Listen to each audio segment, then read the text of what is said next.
Hello, everyone. It is Thursday night. It's time for Revolutionary Change. I'm Jen Perelman. I'm Peter Hager, and how are you this evening, Jen?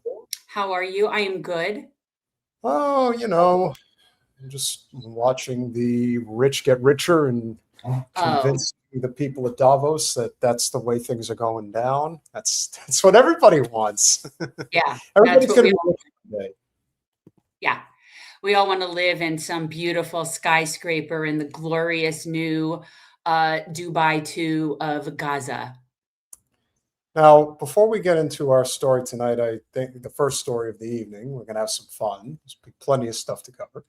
But I think it's important that, first and foremost, for those who may not know, I'm sure several of you do, Jen is quite the crafty individual, and she has the ability. I don't know about that. I'm creative minded. Yeah, I'm crafty, I suppose. So, as a crafty person, I think you have the ability to do some interesting things, that being putting some graphics together. And of course, there are people who completely made fools of themselves at Davos so far, but none bigger than Mr. Macron of France. Yeah. So, Yeah, I this, thought so, for sure. if you will, this is your interpretation. This is my homage, if you will, to Macron.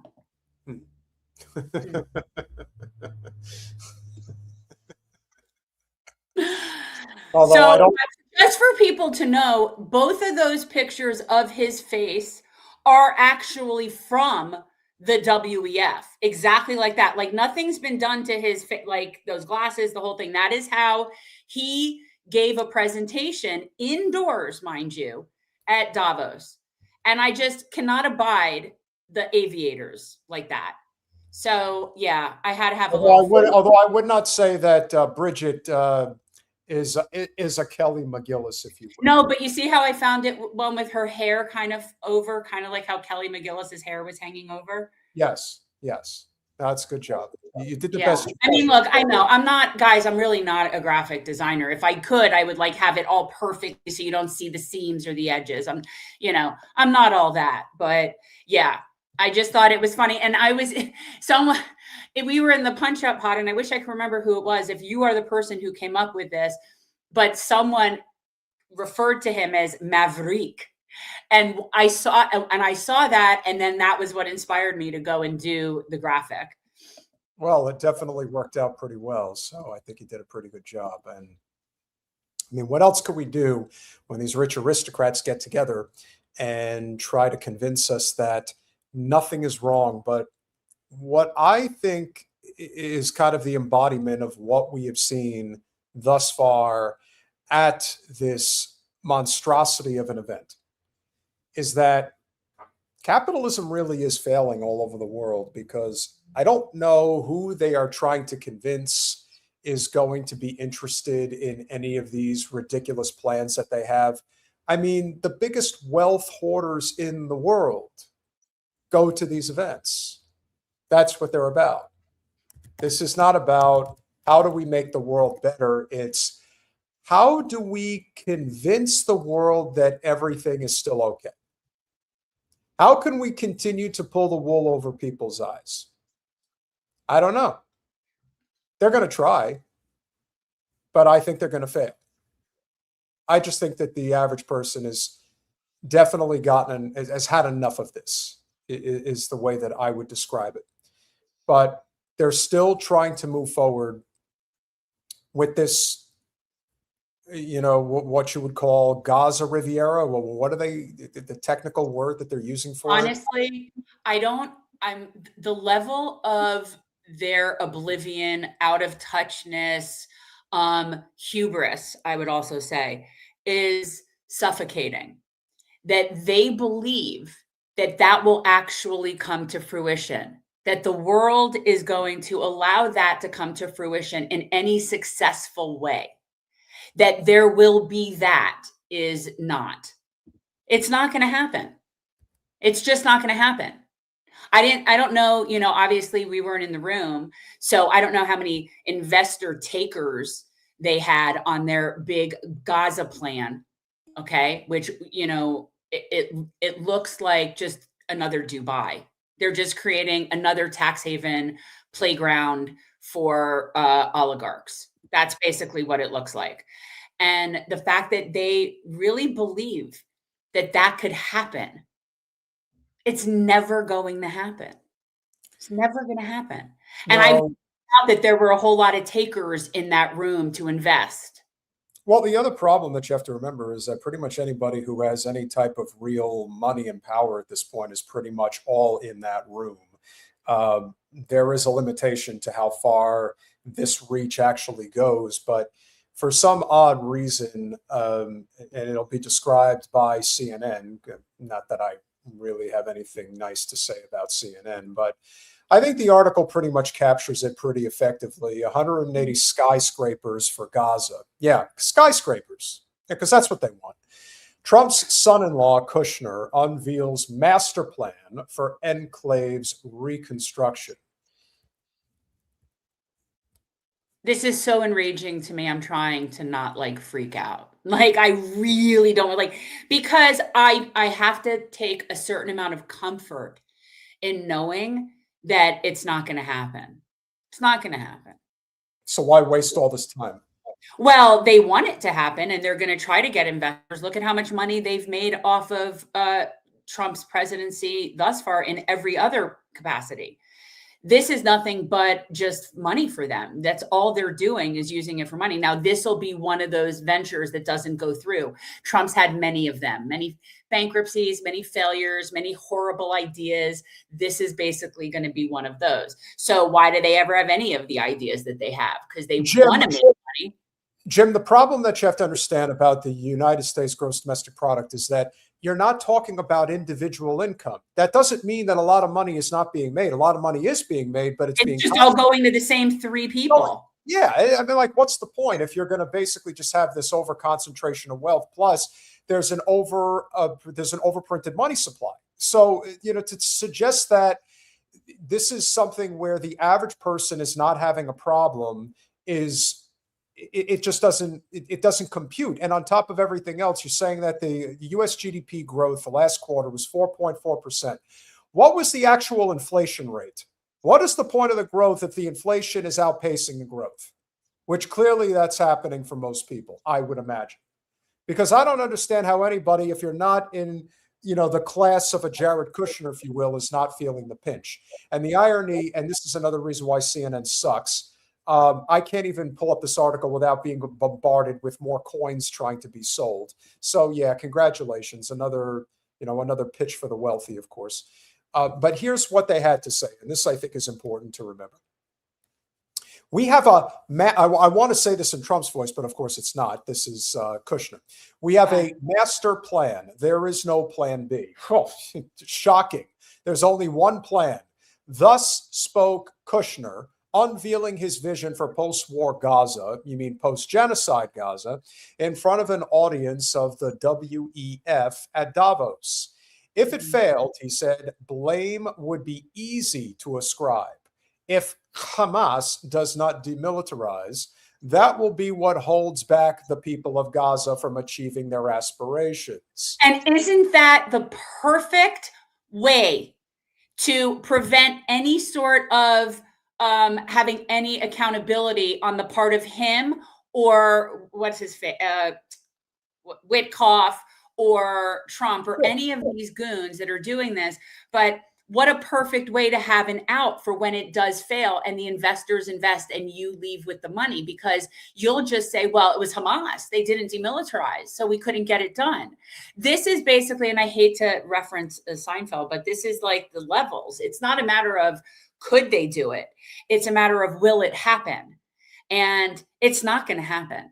And anybody who invests in this, it's the same as the people that went to Trump University. Well, remember the rule about referencing Seinfeld. As long as you're not referencing Seinfeld, you can reference Seinfeld. That's the rule. All right. Is that the rule? All right. But that's what this is. The presentation, which felt somewhat rushed, took place immediately after the signing of the charter for U.S. President Donald Trump's controversial Board of Peace, representing the next stage in the 20-point ceasefire plan. It's basically, we're going to have 20 ceasefires until we finally get Israel to stop killing them. But by then, they'll all be dead. Kushner, it's not a ceasefire if you keep firing. Kushner, the president's son-in-law, who played a leading role in brokering the agreement, leaned into optimism, albeit with occasional notes of caution and at least one notable omission: the International Stabilization Force, a key part of Trump's original ceasefire plan for the Gaza Strip. And what is that force? Is that this new board of peace that he invited Netanyahu to sit on? Is that what's going to be the stabilization plan for the Gaza Strip? A map of Gaza was pulled up on a screen to show how the enclave would be developed. A coastal tourism would run along the seafront, long enough for up to 180 skyscrapers, many likely earmarked as hotels. Now, I don't know if I can blow this up for you guys, but I'm going to try. That's pretty good, actually. You're doing good there. I have my moments. I'm not. No, you've gotten quite good at production. I'm telling you, I might have to give you a little bit of a raise. Or we could get rid of Colin. We could do that as well. No, we're never getting rid of Colin. Rafa 1, City 1, Phase 1A, Khan Yunis 1, City 2, Phase 1. Khan Yunis. Rafa 2, City 1, Phase 1C. Khan Yunis, City 2, Phase 2. You get the idea. I'm like, this is, again, I'm going to just take deep breaths because it's not going to happen. It'll be another master plan. It'll be another failed venture, and it'll just be, unfortunately, rubble, which it already is now. But this is another little dirty secret about commercial real estate that many of you may not be aware of, is that it just pays to be the developer. The one who's holding the paper, the one who's holding the asset, that's the person who could get burned. Getting the contracts and getting the money to actually construct these monstrosity of buildings, that doesn't matter. In the end, it's all about how can we make money. And one thing that I do want to reference, when the saying in the United States over many a generation has been, yeah, that's a good one. They always say, don't build on ancient Indian burial grounds. And the reason you saw what happened.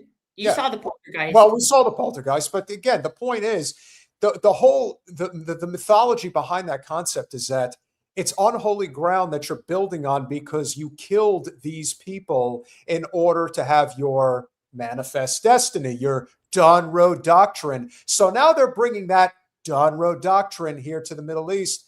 There are hundreds of thousands of dead Palestinians under that rubble, and they're not going to remove those bodies. They're just going to pave it and build on top of them. I mean, you want to talk about bad karma, unholy land usage? And I thought this is supposed to be Holy Land. These people don't understand the meaning of the word holy because they don't hold anything holy other than money and capitalism. Right? Like their value, their monetary worth is the only thing they hold holy. So they can't fathom, which is the same reason, again, this is a caucasity thing, is that they can't really understand the connections that these Semites have to their land and what that is and how they're interconnected with that land. And this is so, they demonstrate it every single time they open their mouths about their master plan. They don't know. And again, it's never going to happen. And I honestly, anybody who invests in that is just one of their just total chumps for these kinds of people. They're probably people that were hanging out with like Bernie Madoff and getting screwed over by those types. A port was shown at the southwestern end of Gaza alongside the border with Egypt, and immediately inland from the port, the map showed zoning for an airport. A few miles to the south, not marked on the map, lies to the site of a previous Gaza airport destroyed more than 20 years ago in earlier Israeli attacks. I thought October 7th was when that all started. Keep reminding everybody. New cities. Kushner highlighted 2 urban developments which referred to as New Rafah and New Gaza. At New Rafah, more than 100,000 permanent housing units would be built, probably shacks, but, it still counts, along with over 200 schools and more than 75 medical facilities. He expressed hope that the construction would be completed within 2 to 3 years, more like 20 to 30. Work has already begun to remove the rubble. The rubble.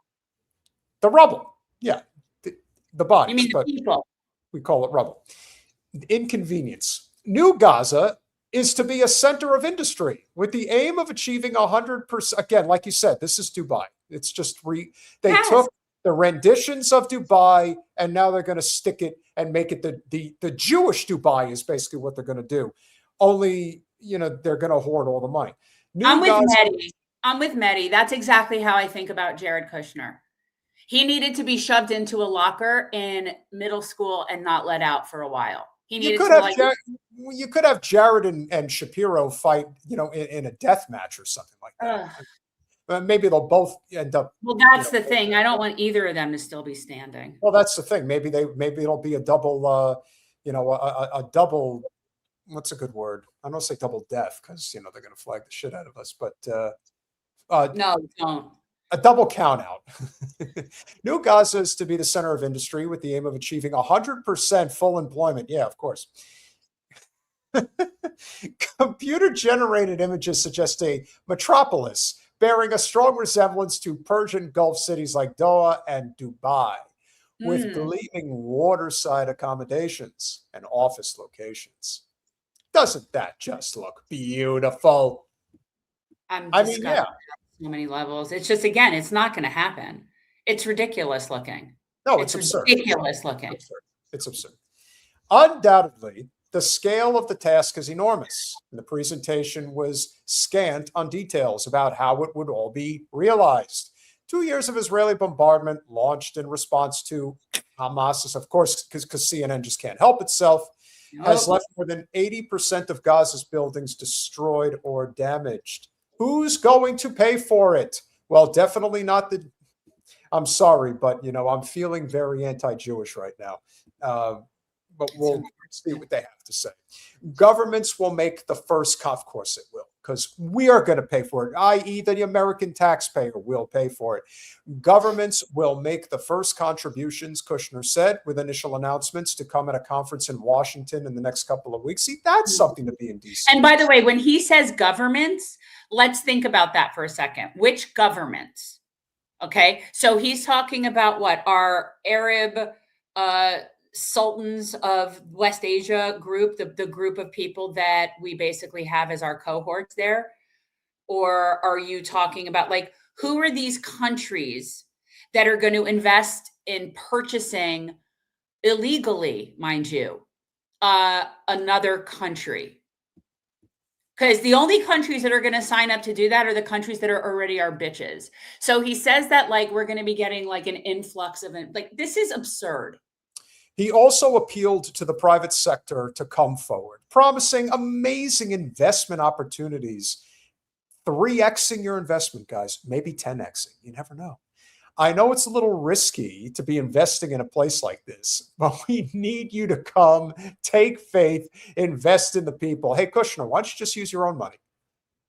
While senior Palestinian officials have been slow to react to Kushner's presentation, criticism from elsewhere has highlighted a sense that their powerlessness is being exploited.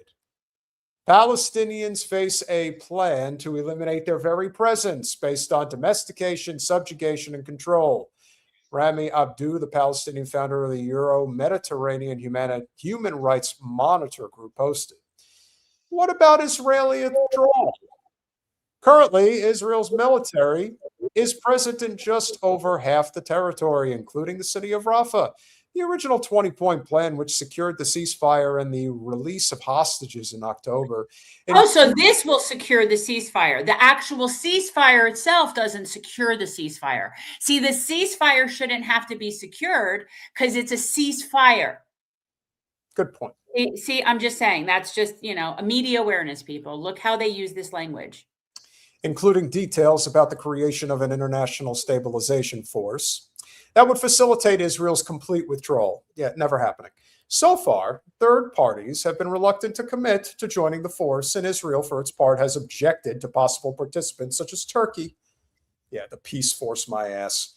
Kushner has made no reference to any international force, while Israel's withdrawal and reduced to little more than a line on one of the presentation slides. Gaza-wide demilitarization enables full IDF withdrawal and the security perimeter.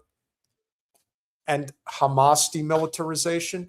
These freaking people. The task of overseeing demilitarization, Kushner made clear, will fall to the new technocratic committee, the on-the-ground component of Trump's Board of Peace structure, made up entirely of Palestinian appointees, sure.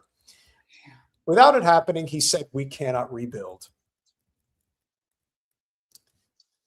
The presentation said that heavy weapons, tunnels, military infrastructure, munitions, and production facilities will be destroyed, but it did not dictate how the process will be carried out. Again, grandiose propositions, but not actually explaining what they're going to do. And then, of course, it gets into what about the PA and UNRWA?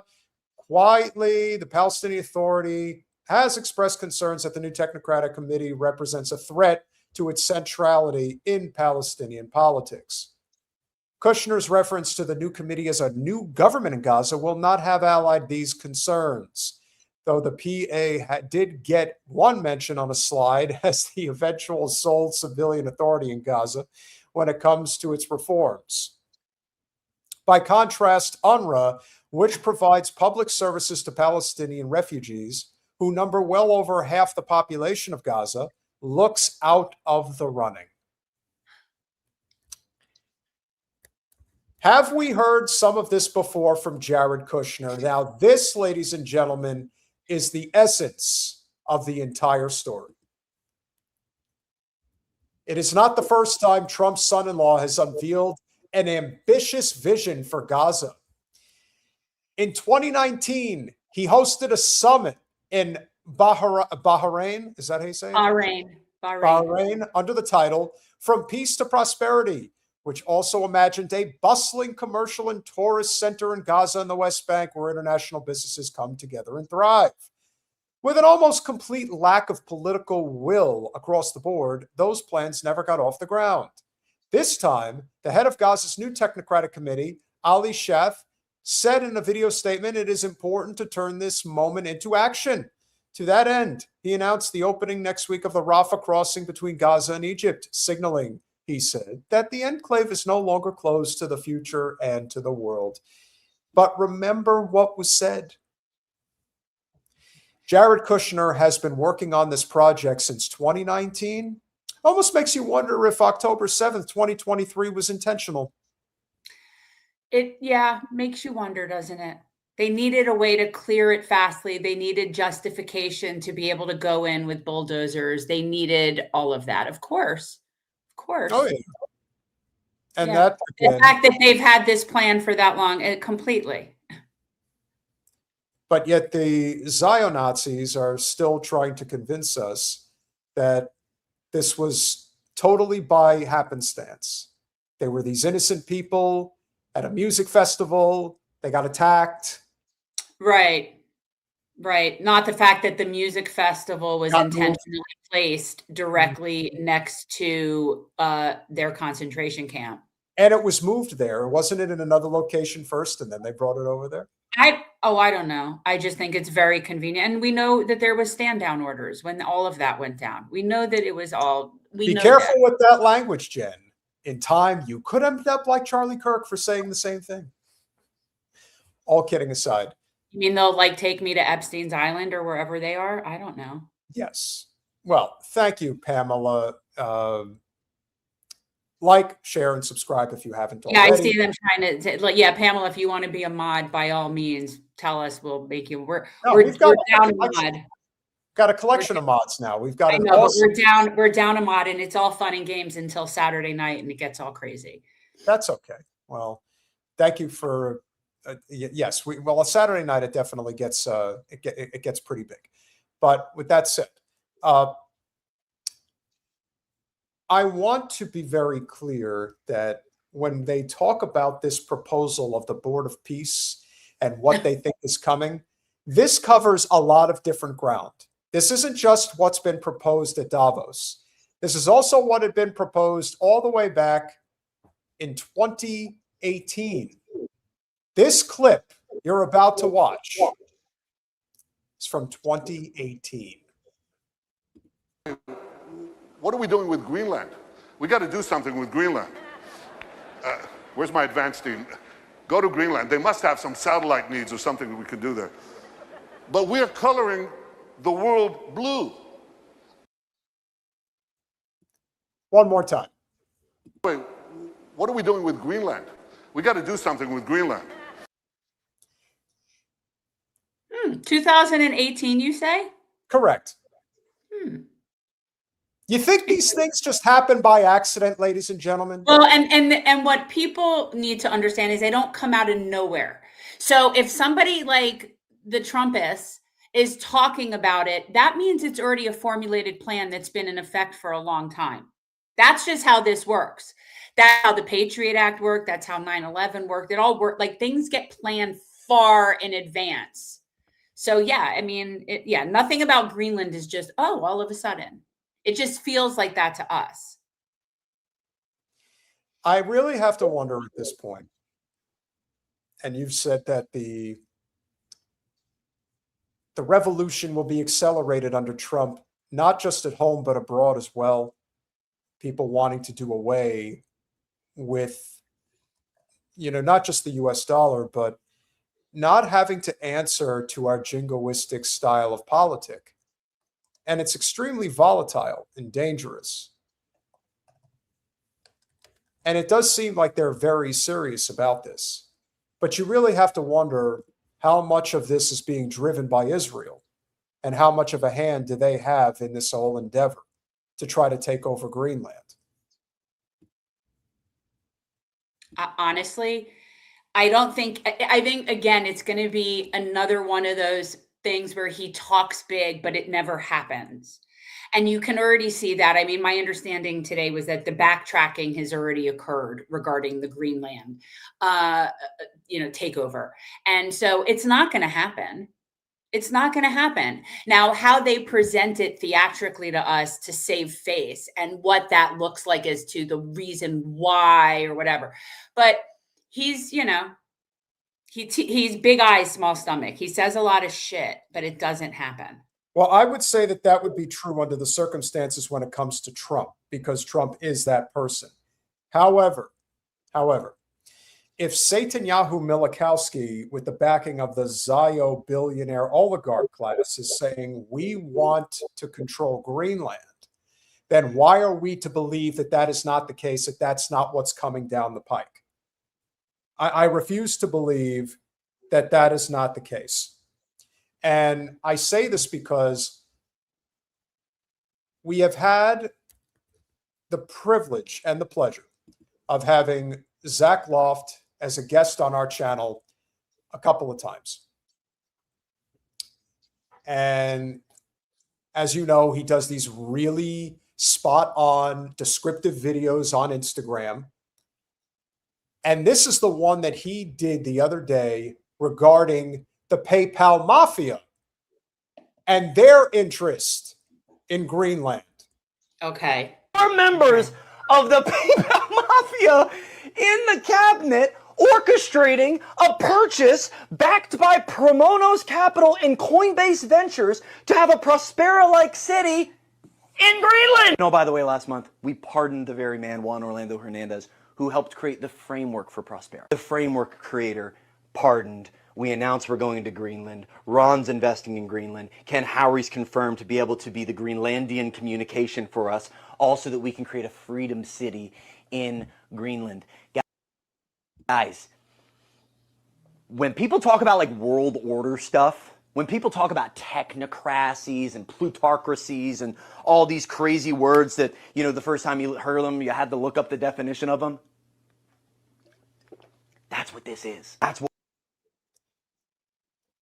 Now, if there's one thing that we have noticed that I'm sure you've noticed, I'm sure most of our audience has noticed, is that every single pardon, and remember, most presidential pardons typically take place at the end of their term.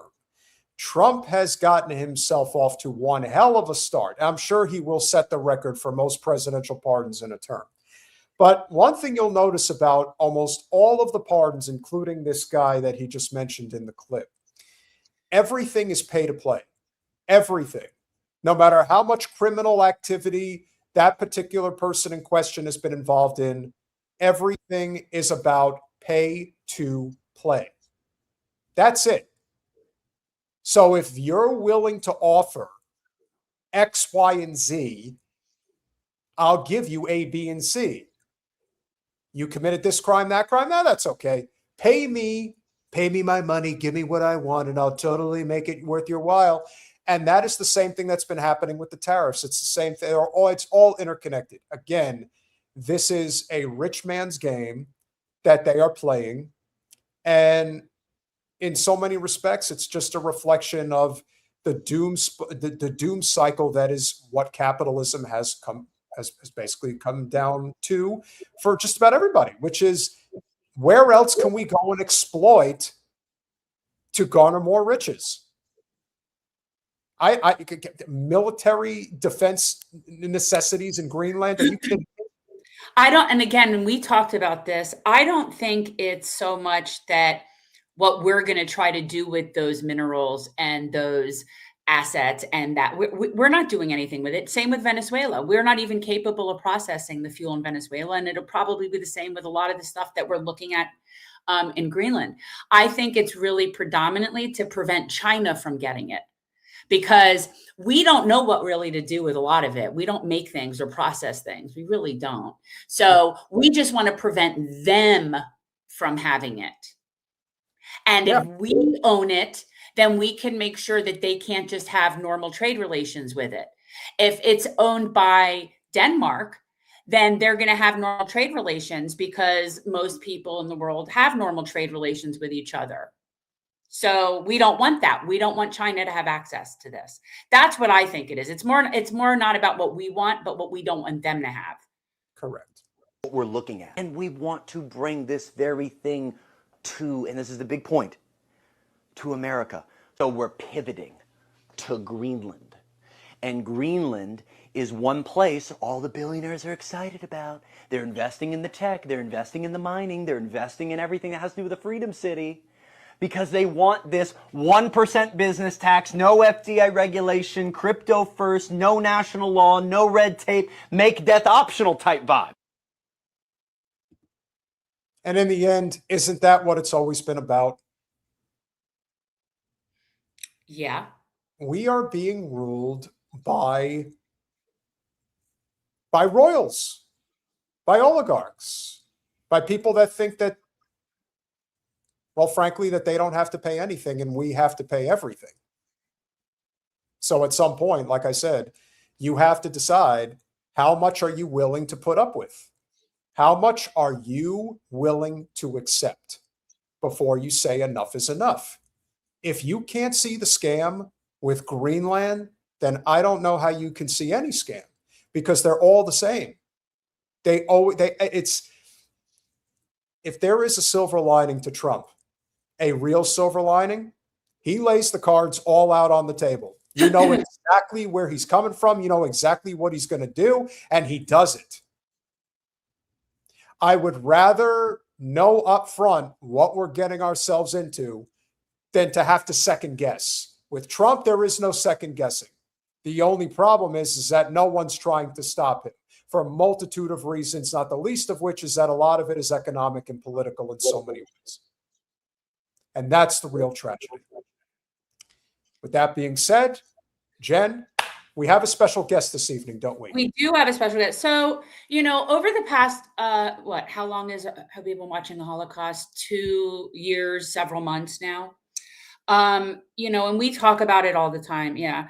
And we talk about the difference between real Jew hate, what is anti-Semitism, what is anti-Zionism, and like all of these different things. And I think that a lot of it is confusing for people. And we often get questions in our chat, people wanting to understand the different, like, what is the Talmud and who are these Talmudic Jews? And you have people like, little Ben Shapiro, and that's one's, that claims to be, a follower of the Talmud. And so that gives that such a bad taste in people's mouth. And so, now there's people saying, oh, it's the most evil thing is the Talmud. But so I am not the person to explain this. So I just, I thought we need somebody to come on to explain this. And, because it isn't an all or nothing thing. And most of the religious texts that I know of, you can find evil sounding elements, right? Like you can find things that sound really kind of messed up. So I don't like to just sort of, it's not all or nothing. But so I just wanted to bring Rabbi Shapiro back to explain that and have us really understand. And also I saw there was a question earlier, and it's one of my questions as well, regarding Chabad and what the Chabad role is in this, in the Zionist faction groups. So, yeah. Welcome back, Rabbi Yaakov Shapiro, to Revolutionary Change. Thank you, guys. Thank you, Peter and Jen, for having me back. It's a pleasure to be here once more. Absolutely. Thank you for coming. So as you just heard, we've gotten a lot of comments in our chat, people talking about the Talmud and, what that is and that it's so evil. And you've got people like Candace Owens that is out there talking about this evil book, the Talmud, right?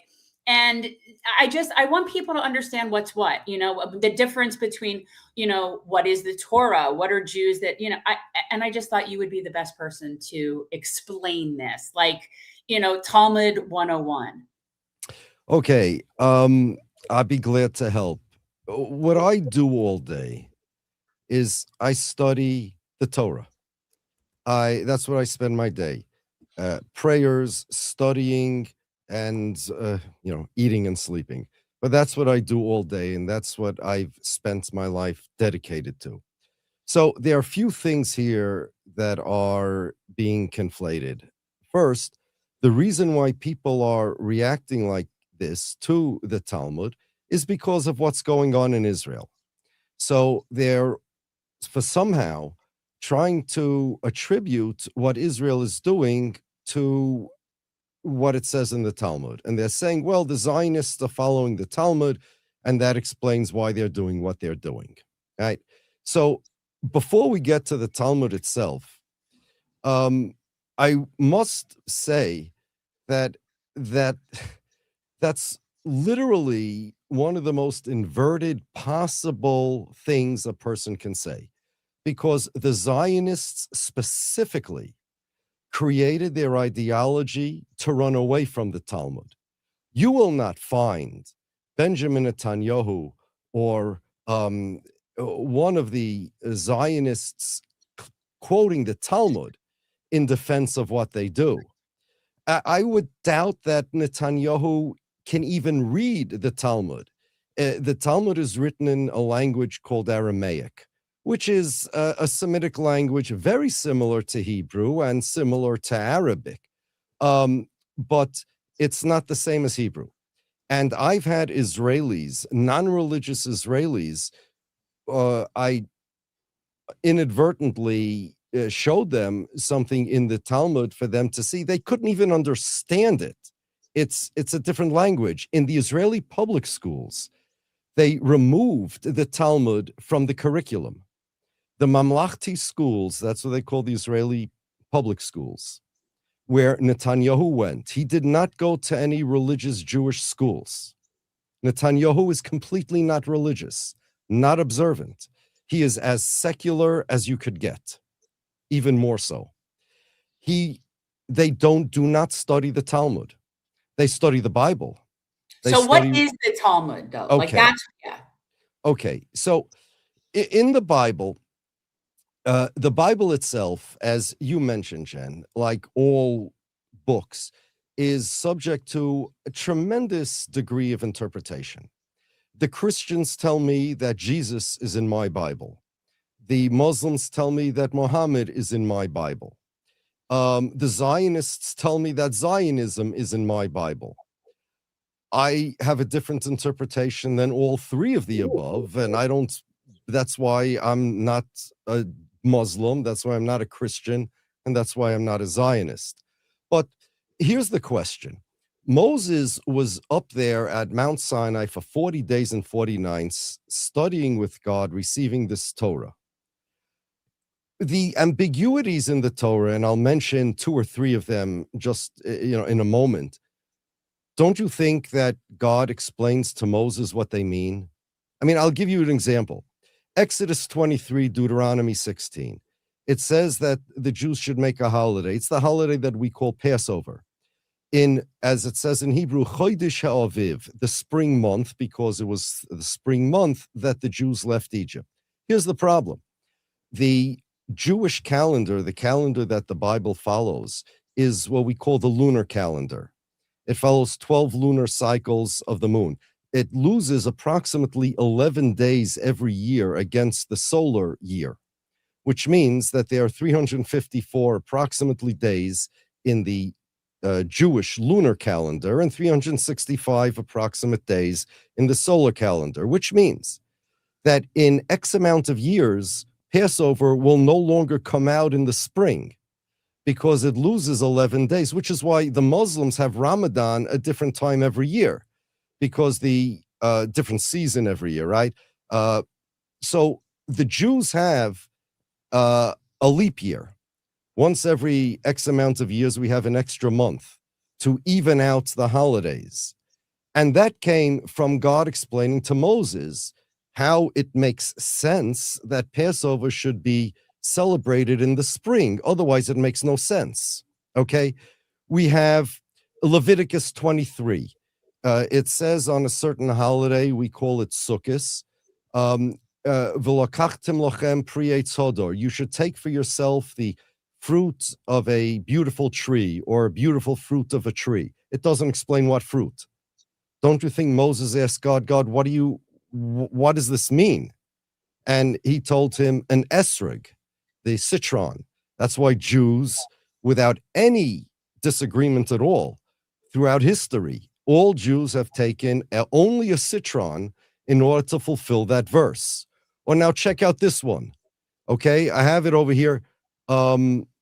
Numbers 29. Okay, listen to this. I'm reading you from an English translation of the Bible. This is what it says. In the 7th month, on the 1st day of the month, there shall be a holy convocation for you. You shall not perform any work. It shall be a day of blowing for you. You will offer up a burnt offering. You're making a holiday on this day, a day of blowing.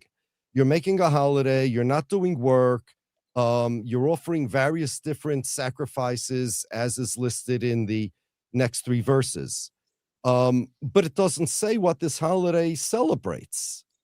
Verse 7 continues, and on the 10th day of this 7th month, there shall be a holy convocation for you. You shall afflict your souls. You shall not perform any work.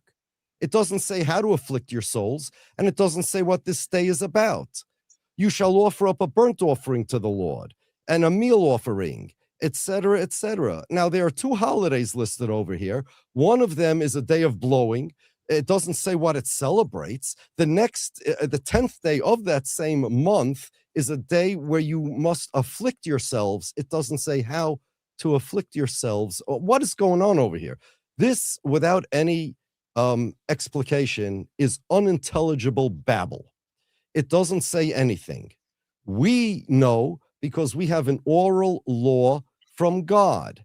God explains to Moses, just as he explains to him how Passover will always come out in the spring, and how he explained to him that the beautiful fruit of a tree means a citron, he explains to him that these two holidays are what we call in Judaism Rosh Hashanah and Yom Kippur.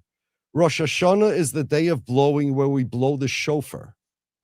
Yom Kippur, 10 days later, is a day where we fast. It doesn't say how we should afflict ourselves, but all Jews all over the world throughout history knew that you fast. And all of this is because of what we call an oral law. In addition, that's the Torah, though, right? That's okay. The word Torah means teaching. That's literally the translation. Sometimes it refers to the 5 books of Moses. Sometimes it refers to all of Judaism. In fact, Judaism wasn't always called Judaism. You would have to go back 1,000 years. I'm not even sure, and it doesn't matter to me, when Judaism, the religion, started being called Judaism. It's just a nickname. It was always called Torah. But what's in the Torah? But the actual Torah... There is no actual Torah. It's a word that means teaching, or it means religion, so to speak. Scrolls. Excuse me? What's in the scrolls? Well, okay. So the word Torah can mean the 5 books of Moses. It can mean everything that includes our entire religion. It depends how it's used. It just means teaching, or like religious teaching, or religious law. That's all it means. Now, the scroll that you see in the synagogues, the double scroll, that has the 5 books of Moses. Okay. That is also called Torah. It is also called Chumash, which means 5, as in the 5 books of Moses. Chumash or Torah. Then there's the rest of the Bible that the Christians refer to as the Old Testament, that has 2 sections: the prophets, Joshua, Judges, those books, and then Kesuvim, the writings. Those are the books that come afterwards. Psalms, Proverbs, etc. To us, to the Jews, the last prophet was Malachi, and the Bible ended with books of, let's say, Esther, Daniel, those books, and there were no further books and no further prophets after the prophetic time. So when the New Testament came out, the Bible for us, for Jews, was already sealed. There was no additional Bible. The book of Maccabees in Hanukkah, I know that certain Christians consider it part of their Bible, others do not. I think the Catholics do and the Protestants don't. We never put it in the Bible. Hanukkah is a holiday that is not in our Bible. It happened after the Bible was closed during the Second Temple period. The Talmud is the explanation of the Bible, all the biblical verses, a couple of which I mentioned, others I don't need to mention, but it explains what the verses mean. It includes many things. It includes instructions that God gave Moses. We call that halacha l'Moshe miSinai, laws that God gave to Moses on Mount Sinai. It includes various methodologies of that God told Moses how to interpret the law. What's important to know about Judaism is that everybody knows there are so many different opinions in the Talmud amongst rabbis. These are rabbis discussing it, debating it. And the reason for this is that it's not random rabbis discussing or debating the way, I don't know, Congress would debate a constitutional law. God gave Moses, who handed over to the Jews, a methodology of how to interpret the law, what type of person is qualified, and what the code, so to speak, is. Juxtaposition of words, juxtaposition of verses, extra letters, things like that. God doesn't, I once told somebody, God doesn't play dice with the Bible. Every word, every letter in Hebrew the original language that the Bible was written in means something. There are no synonyms. There are no extra words, no extra letters. Now, just as a teacher would teach a class in any subject, medicine, history, you teach them a method of how to become an expert yourself. You give and you tell the students, I want you not to memorize by rote what I say. Well, some things you need to memorize, but I need you to become an expert yourself. I need you to take the methodology and apply it on your own, become an expert in it. And if you give your class a test, those that apply the methodology properly, even if they came to a conclusion that you would not have come to, would likely get more credit than somebody that used the methodology wrongly and accidentally came to the conclusion that you would. It's the same thing in the Bible. The Talmud is the application of methodologies that God gave over, that the rabbis were debating. And yes, there are certain times where rabbis came to conclusions, but God said, you know what? In theory, I'm not even going to tell you what I would have come up with. This is your conclusion. You followed the methodology faithfully. You followed the methodology with the right qualifications. You didn't violate the parameters I gave you. It is consistent with everything I did teach you. It follows all the rules I did teach you. That's a valid, authoritative conclusion. Now, you may have differences of opinion, and we have many of those differences of opinion. The Talmud is comprised of the Mishnah, which is pretty much a corpus of laws, sometimes different opinions, but just laws without much discussion.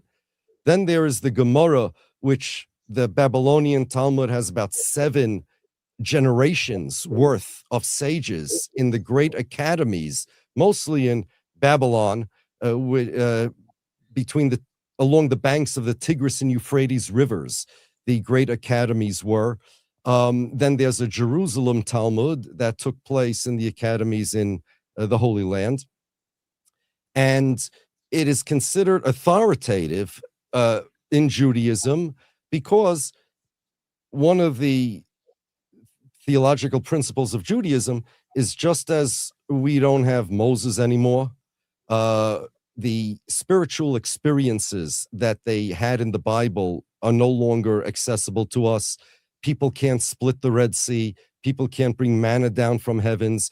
After a point, there were no longer any prophets that speak to God, that say the words, so said God, Ko Amar Hashem.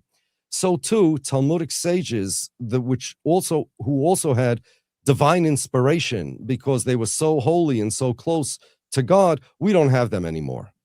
So just as prophets are authorities, the sages of the Talmud are also authorities, not as great an authority as Moses, not a great authority as something that came directly from God on Mount Sinai, but we have different levels of authorities, and we have instructions about what to do when there's a disagreement, even if we don't have an opinion on the subject. Maybe I don't know who's right, but if you don't know who's right, we have instructions about what to do. There's midrashic literature. In the Talmud, there is ethics, there is interpretations, there are all sorts of things. It's 20 big fat volumes, and it's not, okay, the Talmud has no punctuation. The Talmud was originally handed down generation to generation by heart. And as you know, if I tell you something orally and I write it down, once I write it down and I put in the punctuation, that can change the meaning. There's a whole story of, if I say, I don't like, let's say, President Trump, let's say I would make that statement. If I say it with a period at the end, I don't like President Trump, it means one thing. But if I say it with this way, with this expression, it means something completely different. I don't like President Trump. It means just the opposite. So we never put punctuation in. because we wanted the people, the students, to be able to interpret it and understand it on their own. And nobody had the authority to put punctuation in the sage's words. So you're talking about a few thousand pages without punctuation. Sometimes it has chapter endings, sometimes it doesn't. It is what you would call a data dump.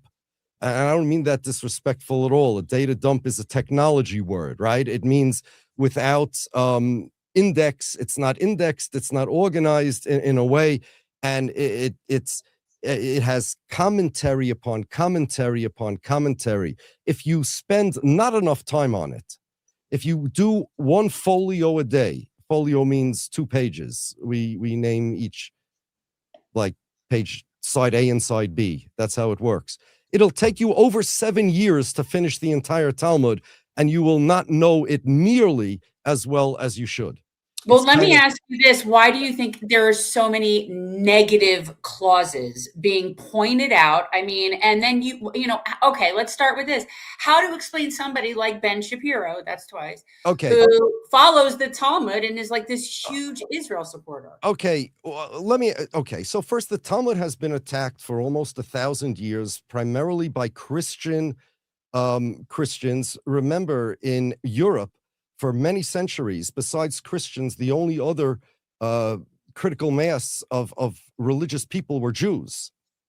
There were no Muslims for centuries, just Christians and Jews. And remember, there was this idea that the deicide, and we killed the Messiah, and we killed God.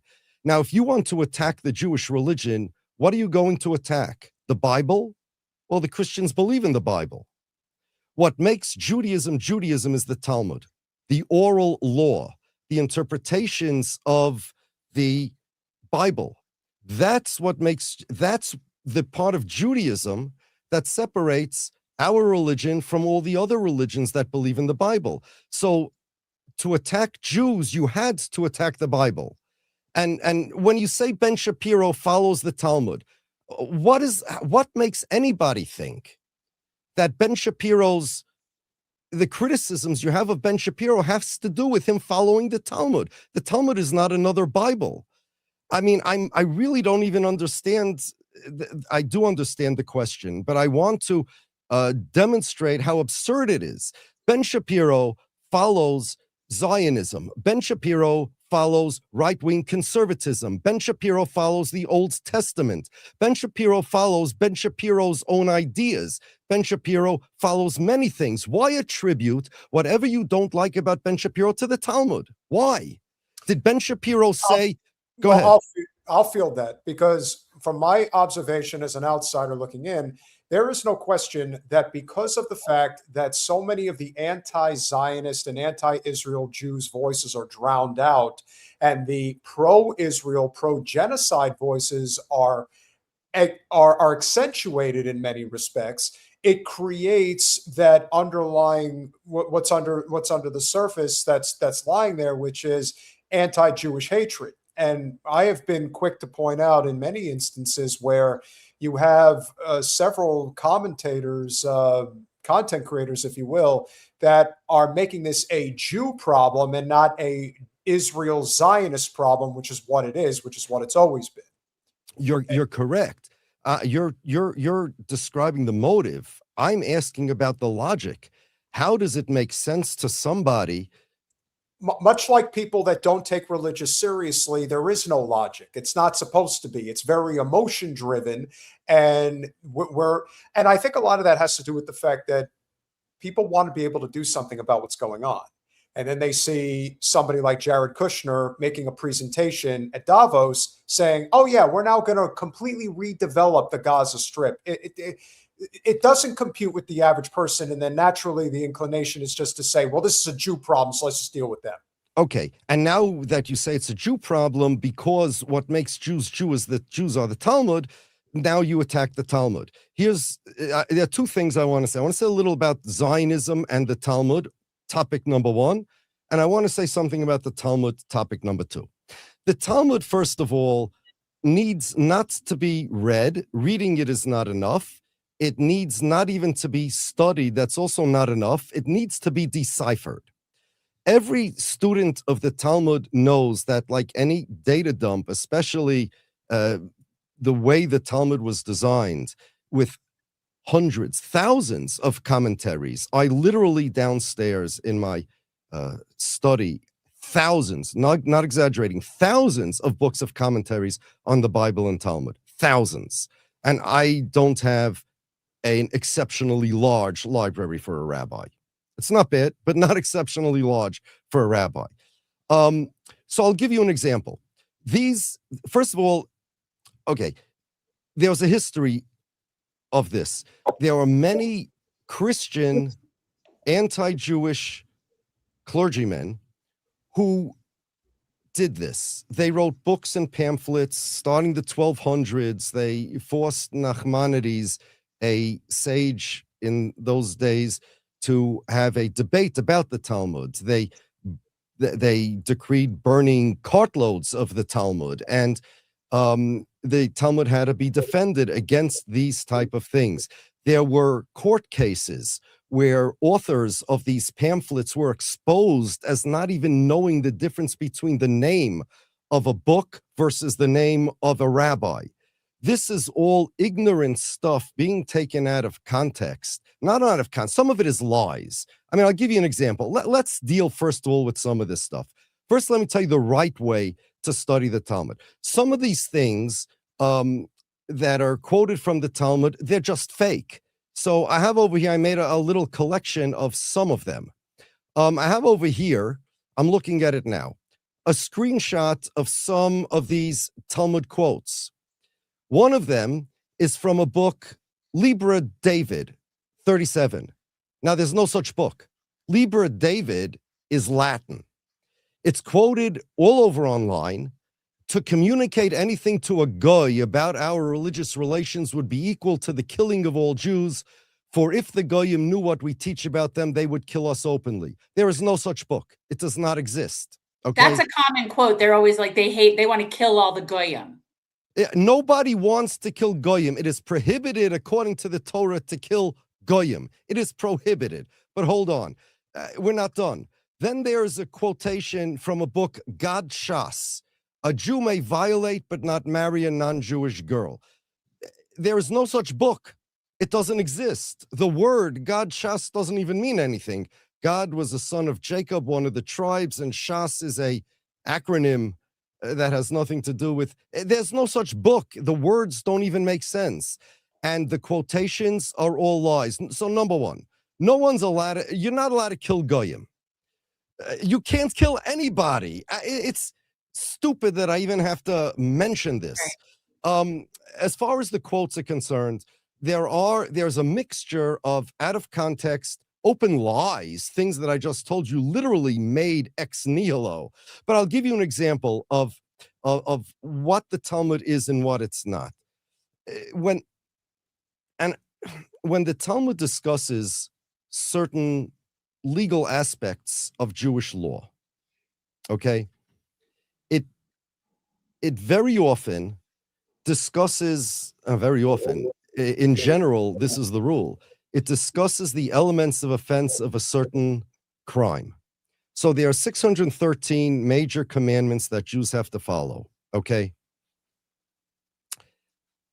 There even, thou shalt not steal, but there's different types of stealing. In the 10 commandments, there's thou shalt not steal, thou shalt not burglarize, thou shalt not kidnap. There are different laws for each offense, right? Now, the Jewish law is very technical. There are certain elements of offense for kidnapping and certain things that I will do that are immoral, prohibited, criminal, but they're not technically kidnapping. I lock you in a room, right? I think in American law, that would be considered kidnapping if I lock you in a room and not let you out. Okay, in Jewish law, that's not considered kidnapping if I don't let you out. However, now if somebody were to see I'll give you an example that's being used. the idea that a girl under 3 years old you're allowed to rape. That's all over Yes. these anti-Semitic. Okay, so let me explain that. You are not. It is prohibited. Okay, what's happening over there is they're looking at the elements of offense or even the civil liability of breaking someone's virginity. That's considered a crime. If an act of if relations were done with a girl under 3, it's not considered breaking her virginity because she's not old enough yet to have the biological factors that would require for that law to be, for that to happen. However, that does not mean at all that it is permitted. It is prohibited. Anybody that does that is a disgusting pig, and it's a sin. Here's the rule.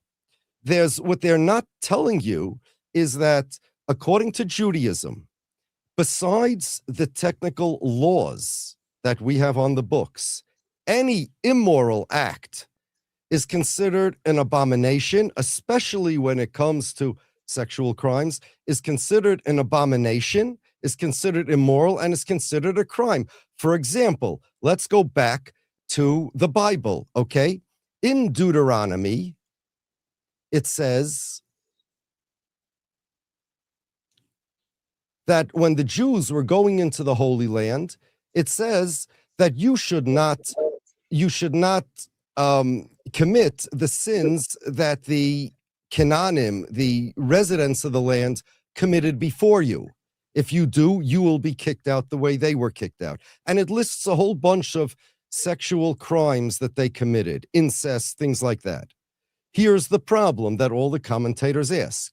If you look in the Code of Jewish Law, you will find that many of those crimes are not prohibited. Non-Jews, who the Canaanites were, are only prohibited in 7 commandments. It includes sexual immorality, but there are particulars of that in that category, many of which are not prohibited to them according to biblical law. And yet, the Bible says that they were kicked out of the Holy Land and punished for violating them. The answer is that if you look in Baba Basra, that happens to be the name of the tractates that the anti-Semites thought was a person. Baba Basra, 16b, in the Tosafos, which is one of the commentaries, it says over there that that regarding sexual violations, even if something is not technically biblically prohibited by biblical law, it could still be an abomination if it's immoral. Lot, the biblical Lot, was considered a bad guy, and Abraham separated himself from Lot, our tradition says, because of what he did with his daughters. He slept with his daughters, even though that's not prohibited technically for a non-Jew. But the fact that it's not prohibited technically doesn't make it right. The biblical laws are not the only laws that are binding on people. Moral laws that a person's mind can discern on their own are binding on everybody, on all Jews and non-Jews, even without a technical biblical admonition. Okay? Now, if anybody's listening, any Talmudic scholars want to know where this thesis comes from, so technically it's from Rebelio Baruch Finkel. Okay, if you want, this was his thesis that I just described. But the Rabbi Nissim Gaon, in the introduction to the tractate Shabbos, he says that God gave written laws and God gave laws through common sense. And anything that our moral common sense says is prohibited is prohibited.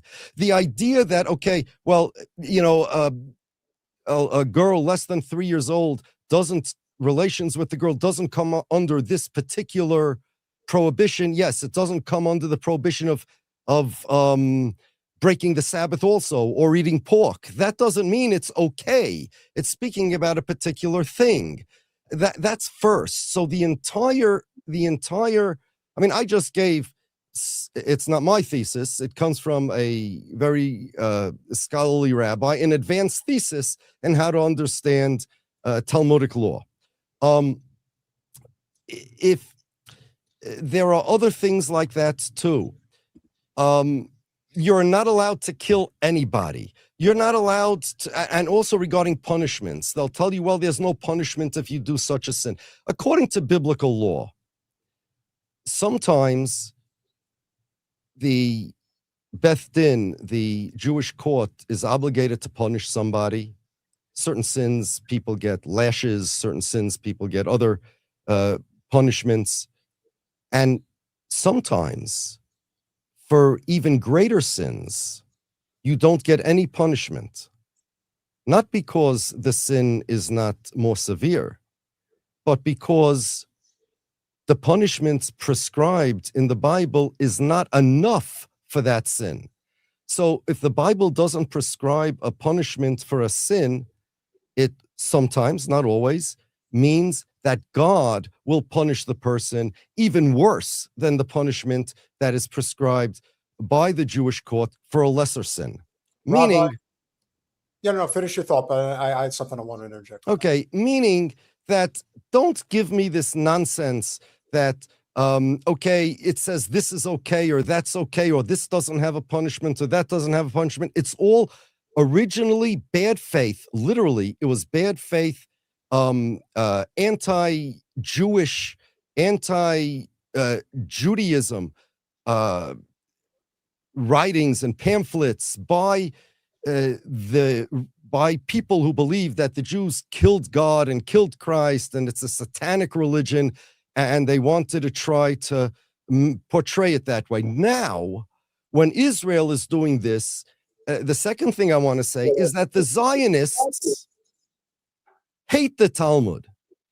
The Zionists only follow the Bible, not the Talmud. It's the Talmud that says Jews are not allowed to wage war. It's the Talmud that says Jews need to be peaceful people. The Old Testament, you tell me, if you're familiar at all with the Old Testament, Joshua, Judges, even the 5 books of Moses, you tell me, if somebody wanted to create a violent religion, conquerors, right? A Molech. Yeah. All you need is the Bible, the Old Testament.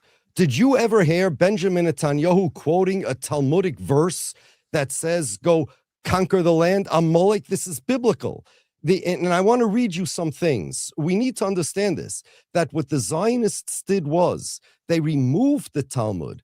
They removed the Talmud, which requires Jews to be peaceful, which prohibits them from having an army in exile, which prohibits them from having a state in exile, which prohibits the Jews to wage wars of conquest. Even during the Second Commonwealth, the Second Temple period, there were no wars of conquest because we did not have a prophet in the days of Joshua. Those things in our tradition, the Jewish tradition, God made a judgment, which God does. Every day, God decides who lives and who dies. God decided these people, the residents of Canaan, they deserve to die. Their time is up. He could have made an earthquake. He could have made a volcano. He judged them, and through prophets, he said, okay, it is their time is up.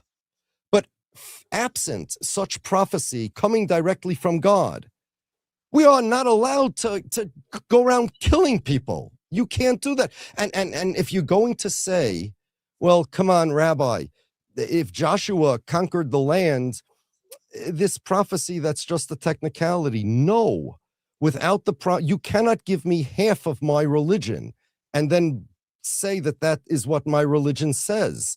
The religion says if God himself, not anybody can say God himself came. If God himself comes, not I claimed he did, if he really did, and we have signs to ensure that prophets are real prophets, then the prophet follows God. We don't have any prophets today. And the Amalek thing, what the Zionists did was, and this is not just Netanyahu, I'm going to read you soon from some Zionist books. The Zionists removed the Talmudic interpretation of the Bible that says Joshua's war has nothing to do with future generations. Amalek has nothing to do with anything nowadays.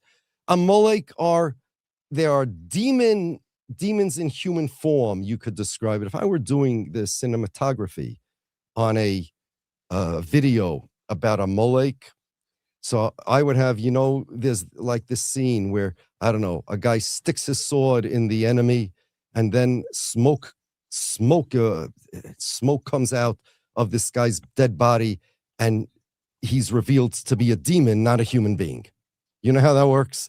The Amalek are not humans. We cannot identify any of them nowadays. The 7 nations that they were commanded to kill no longer exist. There are no longer. Now, you want to have another religion, Zionism? They do. But don't blame it on Judaism. Judaism has nothing to do with this. Listen to this. I want to read you where the Zionists get these ideas from. First, I have a book in front of me. I mean, I also have a library of many, many, many Zionist books. Many. The book I'm reading from now is called The Zionist Ideology by Gideon Shimoni, one of the classics. Gideon Shimoni holds the Shlomo Argov Chair in Israel Diaspora Relations in the Hebrew University of Jerusalem, okay, where he's associate professor in the Department of Contemporary Jewry. I'm going to read you just one line from what he says. This chapter is called Zionism as a Secular Jewish Identity. He's talking about the revisionist Zionism. That's Jabotinsky Zionism, the Zionism that Netanyahu and the Likud follow today. They favored religious traditions insofar as these could be pressed into the service of militant nationalism.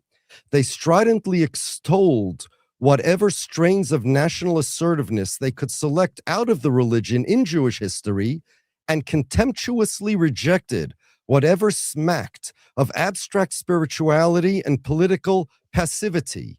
In their eyes, the Bible was the main repository of the positive elements, whereas the Talmud and later, whereas theological spirituality and passivity were the unfortunate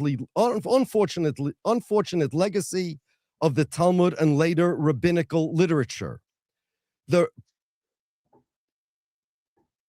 political passivity and spirituality were the unfortunate legacy of the Talmud and later rabbinical literature.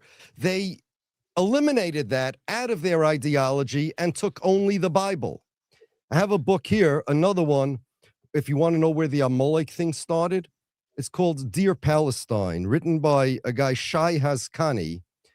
Shai Hazkani is assistant professor of history and Jewish studies at the University of Maryland, College Park. It's a collection of interesting book. It's things that Israeli soldiers, letters that they wrote, things that were censored often by the military censorer, and it describes their experiences and gives over their descriptions of what they were going through. One of the things he writes about is that the Israeli army recruiters and trainers, the IDF education department, had a problem because it's not a Jewish thing to kill, and they had to create an IDF. So what did they do? First, one of the most effective social cement themes was the Bible, which had been used already in the Palmach education materials. That's one of the elite Zionist military groups. Before 1948, to promote the view that activism, a euphemism for militarism, was the only course of action for the Jewish people. Numerous education pamphlets in 1948-49 stressed the bravery of the Jews from biblical times to the present and their mastery of their sword. However, soldiers were also told that Jewish history had come to a standstill in the diaspora, and that only modern Jewish soldiers, such as those who fought in the Jewish Legion in the First World War, represented the return of the Jews to history and, quote, the eradication of the diaspora and its complete negation. Zionism wanted to eradicate Jews like me. They wanted to eradicate our Judaism. Quote, one education officer noted that his men, quote, used to fire to the sides every time, but not at the target. They couldn't do it. Their Jewish heart would not let them. In an effort to devise a solution, the officer consulted Soviet wartime propaganda, specifically the notorious, I may be not pronouncing this right, Volokolamsk Highway, a novel by Alexander Beck about the defense of Moscow during the Second World War. The suggestion that there were parallels between the war in 1948 and the biblical wars of extermination, which is what they taught the soldiers, was not a fringe view, but one repeated in Bamachane, that was the Israeli military magazine, and even by Ben-Gurion himself. It was also sanctioned by at least some in the religious Zionist leadership, but not among the ultra-Orthodox Haredi leadership.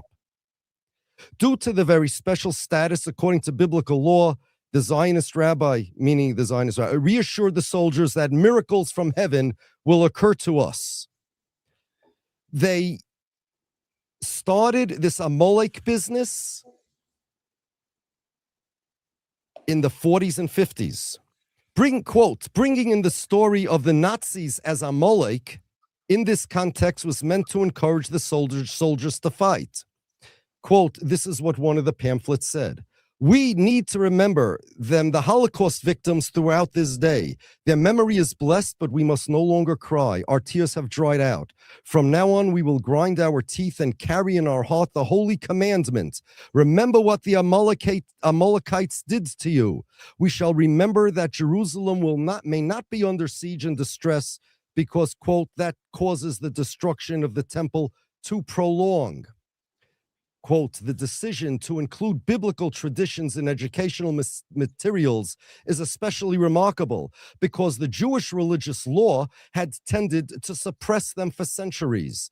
In the context of Western rabbinical Judaism's renunciation of political power and the use of force in the diaspora, it was often stressed that the example of war against the 7 nations of Canaan and Amalek was no longer applicable because these nations had vanished. And even if individuals from those nations survived, it was impossible to identify them with certainty. The revival of these traditions, at least in Palestine, probably should be attributed to the revisionists.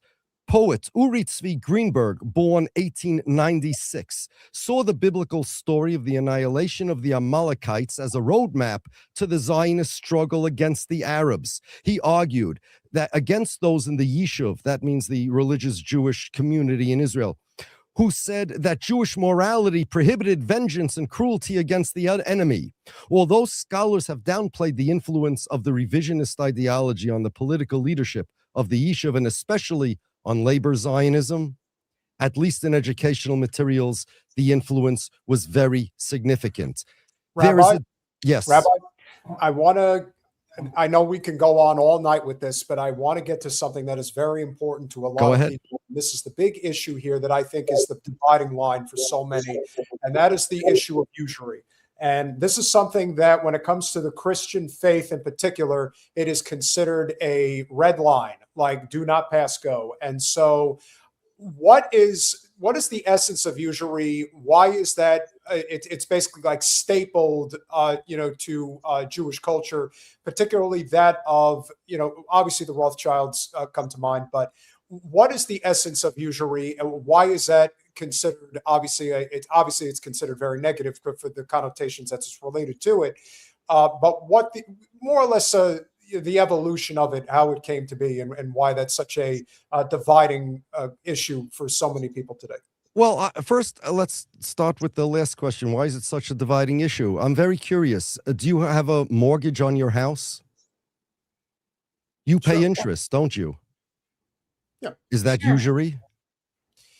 Well, it depends on, again, there isn't some universal idea in terms of what would be considered fair interest rate for a given person. But you take somebody like an obvious, you know, an obvious point of contention would be somebody like Debbie Wasserman Schultz, who perhaps of all the people that she had done what I consider illicit business with for the time that she's been in Congress for over 20 years, are payday lenders, which when you want to talk about usury of the worst kind, you're talking about, I mean, it's criminal behavior. You're Peter. talking interest rates that are in, Peter, you know, Peter, double digits. Debbie Wasserman Schultz is not a religious Jew. She knows nothing about usury. I doubt she even knows how to say it in Hebrew.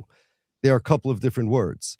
Debbie Wasserman Schultz has nothing to do with the Jewish law. She doesn't keep Shabbos. She doesn't eat kosher food. As far as I know, Debbie Wasserman Schultz has nothing to do with usury. What in the world? Tell me what Debbie Wasserman Schultz, who is more non-Jewish than, I don't know, the Pope, at least the Pope, he believes in the Bible. He believes in a Messiah, not mine. What connection does Debbie Wasserman Schultz have with Judaism? Tell me, you talking about her race? Are you saying that this ideology of usury has to do with a race? If it's a religion, she's not religious. So what exactly are you attaching the question to? Because of her race? No. Exactly? I'm addressing the fact that she's done business with the worst form of usury for many years. But my question is, why are you associating her with being Jewish? Why is that a She Jewish claims thing? it. She claims it. She claims to be Yeah, but Jewish. what does that mean? Usury, she has no connection with the Bible, no connection with Judaism. The only thing is you can say she's ethnically Jewish if you want. She claims it. She doesn't claim to be religiously Jewish. No. So she claims to be ethnically Jewish. So you're talking about an ethnicity. What you're asking, Peter, then is, why does this ethnicity do usury? Is that what you're asking? I don't think you want to ask that. What exactly are we asking here? A race? Are we talking about a race of people that do this usury? Are we talking about a religion? What are we talking about? No, the history of usury, as I understand it, is, and I'm a learned person myself, that it's something that started many a century ago, and what ended up happening is that it was considered a sin by the Catholic Church. You cannot perform usury. However, as you alluded to, you want to be able to take on debt because you may have something that you want to invest in, that you want to grow over time. That's where the concept of usury, it more or less, that's where it grew from. That's where it grew from. Again, that's where the likes of the Rothschilds, who are, again, the problem is that it becomes this grand conspiracy that, again, it's a Jewish problem instead of a selection of individuals who just happen to be Jewish, who happen to participate in this type of behavior that in the eyes of many people is considered sinful. So I ask you, why is usury such a major point of contention, in your opinion, for so many people? It's such a major point of contention because people look at the Jews as a race, and they look at somebody like Debbie Schultz Wasserman, and they say, well, if she's doing it, it must be a Jewish thing. Debbie Schultz Wasserman does nothing Jewish, period, except Israel. She does not. How in the world is that a Jewish action? Could you tell me something else that Debbie Wasserman Schultz does that's Jewish? Well, I'm going to show you real quick, because as Jen has been fortunate enough to leave the part of South Florida that this event just took place, and I'm sure you're aware of all of these pro-Israel NGOs, these nonprofit organizations. But Miriam Adelson and Hayam Sabin had organized this event in Hollywood, Florida, this past weekend, and this is what Debbie Wasserman Schultz had her few minutes to get on stage, and this is what she had to say. We have a problem generationally, whether they're Republicans or Democrats or independents. The next generation of Americans, the next generation coming up behind us, does not understand the importance of a strong Israel, an Israel that should always remain a Jewish and democratic state. And they don't understand that we as a people have contributed boundless significance and impact in countries across the globe. Anti-Semitism is growing, and there are young people who believe that the Holocaust never happened, an astonishing percentage, that it wasn't 6 million, that it was a number far fewer.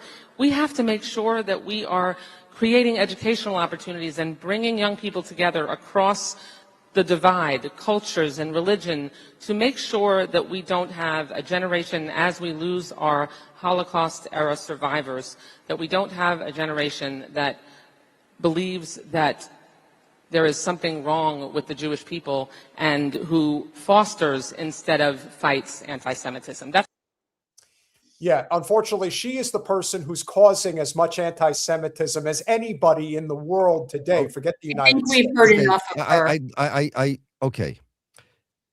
I'm looking at the screen and it says Israeli American Council. I don't see any J in that IAC abbreviation. These are a group of people who are there to promote the interests of Israel. They are Zionists. Debbie Wasserman Schultz is as Jewish as pork. She's Jewish as far as I'm concerned, in the sense that she is sinning when she doesn't keep Shabbos. She is sinning when she eats pork. If she would be a Noahide, if she would be not Jewish, it wouldn't be a sin. So she is committing 613 sins instead of 7. She is obligated to fulfill the Mosaic covenant and not the Noahide covenant. Aside from that, she has nothing to do with me. Okay, let's get back to usury. Usury is one of the things, since Jews were not allowed to own land, Jews were not allowed in the professions, they were forced to be moneylenders. And that was part of the stigma of being a Jew. Now, I'm not sure what the laws of usury are, that it's a sin according to the church. But again, are you saying that taking a mortgage out on a house and paying a bank interest is a sin? How about a business loan or a home equity loan? Where would we live without interest paid for investments? Is that a sin? I'm not sure exactly what the church considers a sin. So if I'm a mortgage banker, do you know how many people, I would never be able to afford a house. I can't pay a down pay. I can't pay cash for a house. I would rather pay interest. So is the person who gives me a loan on interest, I'm not talking about a loan shark, and the Jews are not the ones mostly known to be loan sharks. Only individuals who are loan sharks are known to be loan sharks. Tell me, according to the church, if you need a house and you want to buy a house, and you come to me and I say, look, I have all this money. I'll give it to you at, I don't know what, prime minus 1% or prime. And you're thanking me. Did I commit a sin or an act of kindness for you? Are you appreciative? Perhaps you can't get a loan anywhere else, and I give it to you on interest. Are you appreciative? Tell me, if you want to buy a car and you can't afford, I don't know what, however tens of thousands of dollars it costs, and I give you a loan, you expect me to give you, I mean, how would society work if not for investments? Well, again, I'm in commercial real estate, so I would be to say that the big issue here is not a question of do I think usury is a sin or that money lending is a sin. I think at the end of the day, if people want to do something with their lives and they don't have the capital to do it, but they know somebody who does and they're willing to lend it to them at a marginal percentage, I don't have a problem with that. The problem we end up getting into is that what would be considered normal usury, if you will, let's say 2%. 2% interest on a loan that lasts 10 years, 15 years, whatever it is. You have situations today, not just payday lenders, you have credit card interest fees, you have banking interest fees, you have all these fees where the interest rates are not 2%. In some cases, they're 20%, 30%, an insane level of usury that no one can pay back. And of course, the people who typically are the ones who fall into this trap the most, being those that have to take out, let's say, payday loans, which is something that Wasserman Schultz has been behind for decades. These are people in desperate situations that if they were to take on those types of loans, very likely they're never getting out of it. And so one of the hardest lessons that I've learned over the years when it comes to political discussions is that having any type of nuance is hard to come by. It's usually cut and dry. You know, we can't decipher between Zionism and Judaism. We can't decipher between one type of usury and another. And the way I see it is, yes, there has to be a distinction. Okay, there is a distinction in the difference. Agreed. There has to be a distinction. But what does that have to do with Judaism? It is prohibited by Jewish law to take advantage of, and in fact, I got to tell you, according to Jewish law, if somebody's desperate and let's say they need to cross the river and you have a boat and you charge them extra because you know they have no choice, that transaction is considered invalid because it was not done. It was done only through diminished capacity, through coercion. If you coerce somebody into a transaction, the transaction is considered invalid and you have to give them back all their money. The reason why gambling is a sin, according to Judaism, is because the loser doesn't really want to lose the money. Even though he agreed, he's a consenting human being, an adult, to sit down, but he doesn't have the actual desire to give over that money. And without that desire, he's considered kind of like coerced, even though we could argue the other way. But in Judaism, that's a sin. To take a person and to charge him like a loan shark, I don't understand what that has to do with Judaism at all. Usury. Well, I can bring the conversation full circle. Just, as we wind down. Let me just finish. MasterCard, Visa, American Express. They are the places where you're going to find those interest rates that you mentioned, correct? If a person doesn't pay, and they charge the vendor, 2, 3, 5, 6%, American Express, whatever it is, for the transaction. So they're loaning you money every time a vendor takes a credit card. They're actually paying interest. That's what they're doing. They're being loaned money and they're paying interest. In fact, if you get points for paying a debt early on a payable, that's interest. You're being loaned money and you're paying for that loan. Okay? I don't understand what Debbie Wasserman Schultz has to do with Judaism. According to Judaism, as you agree, and Judaism agrees, you are not allowed to coerce somebody to take advantage of them. I don't know where you're going to find that anywhere in the Jewish literature that that's legitimate. Absolutely not. If you're talking about usury per se, that means you would prohibit credit cards, you would prohibit your whole real estate business, your mortgages.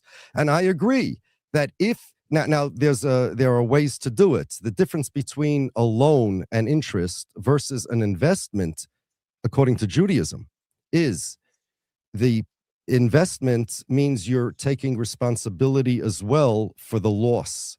So if, let's say, you have a mortgage and you buy a building with it, right? And I know the building blows up. It's lost. You go bankrupt. You're still obligated to pay the bank. But what you wanted, that's interest. What you want to do is you want to make a deal with the bank that they share risk and they'll share investment profits. That way you'd be able to pay them without violating any interest but if that building goes bankrupt, they share the loss. You see, so just to say usury, or that means in English, that sounds like a dirty word for what we call interest.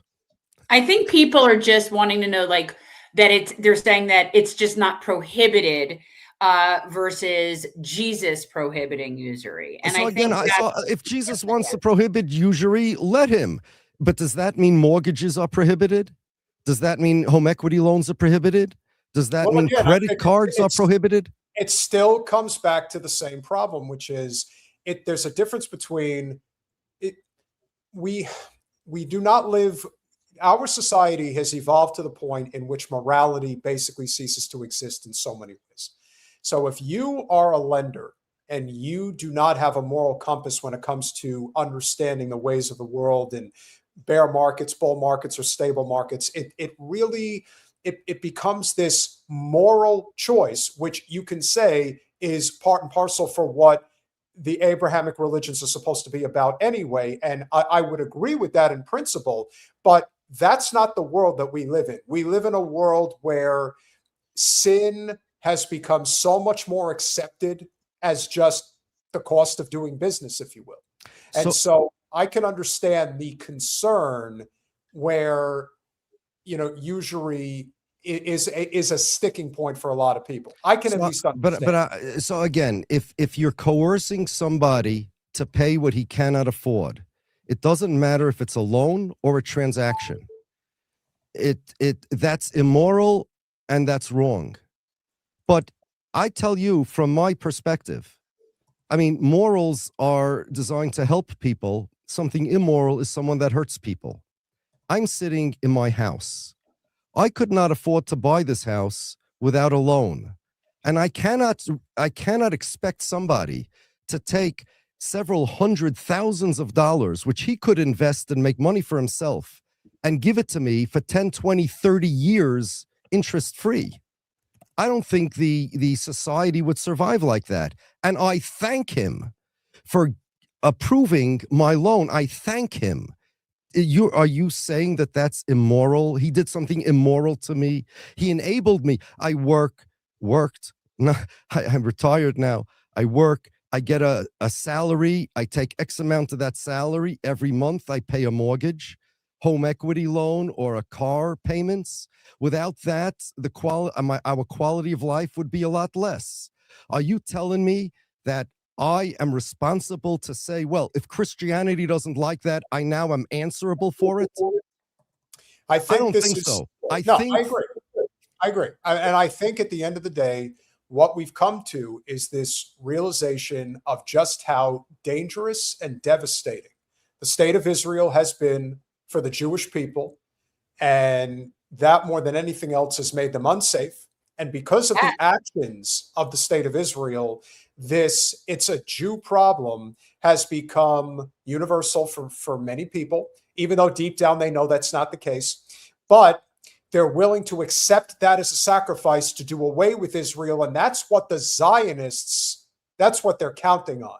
That's how they stay afloat. They stay afloat by this notion of never separating Judaism from Zionism. And if it's ever given the proper credence that it should, which is the separation of the two ideologies, or in this case, a religion and an ideology, then I think that's where the real shift will happen. And that's why it's imperative that we have these conversations, because in so many ways, there is a lot of bad information out there. There are a lot of bad actors that are out there that do this on the regular. And it is our job to have guests like yourself who are obviously very knowledgeable and much more understanding of these circumstances than the average person typically will find when it comes to the voices that are out there speaking on behalf of the Jewish people. And that's why we invited you this evening. That's why you are always invited. And as we conclude the conversation for this evening, if you do have any final thoughts before we depart, I just want to say thank you. I want to say thank you, Jen. I'm sure you as well. This has been very informative, to say the least, and there will be a couple of clips that we will drop on this topic, topics, I should say, that we've had this evening. And we're just, like I said, for the knowledge that you bring, we are very appreciative, and we thank you again. And final thoughts before you go. Thank you so much. I just want to mention that it's not only the Jews that have a Zionism issue, the Christians do as well. There are millions of evangelicals, and there are many. However, nobody would go to the Catholic Church and tell them, hey, look what your Christians are doing, the evangelicals, because the Catholic Church would say, excuse me, it's not our church. They're evangelicals. They're Protestants, restorationists. We don't agree with them. We don't believe in them. Actually, the Catholics in Israel just recently gave out a letter that said we're against the evangelicals and Christian Zionism. Jews, and even though somebody may say, somebody who doesn't know the difference between evangelicals and, let's say, Catholics, will say, come on, you both believe, both of you religions, both of you groups believe Jesus is the Messiah. You believe in the New Testament. You wear crosses around your neck. You believe in the Trinity. These little squabbles between you, why don't you Catholic people take care of your own Christians and leave us alone? Otherwise, we're going to hold all Christians responsible for the evangelicals. Nobody would say that. Yet with the Jews, because of the Zionists and the anti-Semites, they do. The evangelicals don't claim that they represent the Pope. The Zionists claim they represent all Jews. That's problem number one. But the difference, the truth is, the distance between the non-Zionist Jews, such as myself, and there are plenty of us, and the Zionists is greater than the distance between the Catholics and the evangelicals. They are not our religion. As far as I'm concerned, it's not our, we don't use this phrase, synagogue is just a building, it's not an organization, but I'm going to borrow from colloquialism. It is not our synagogue. It is not our religion.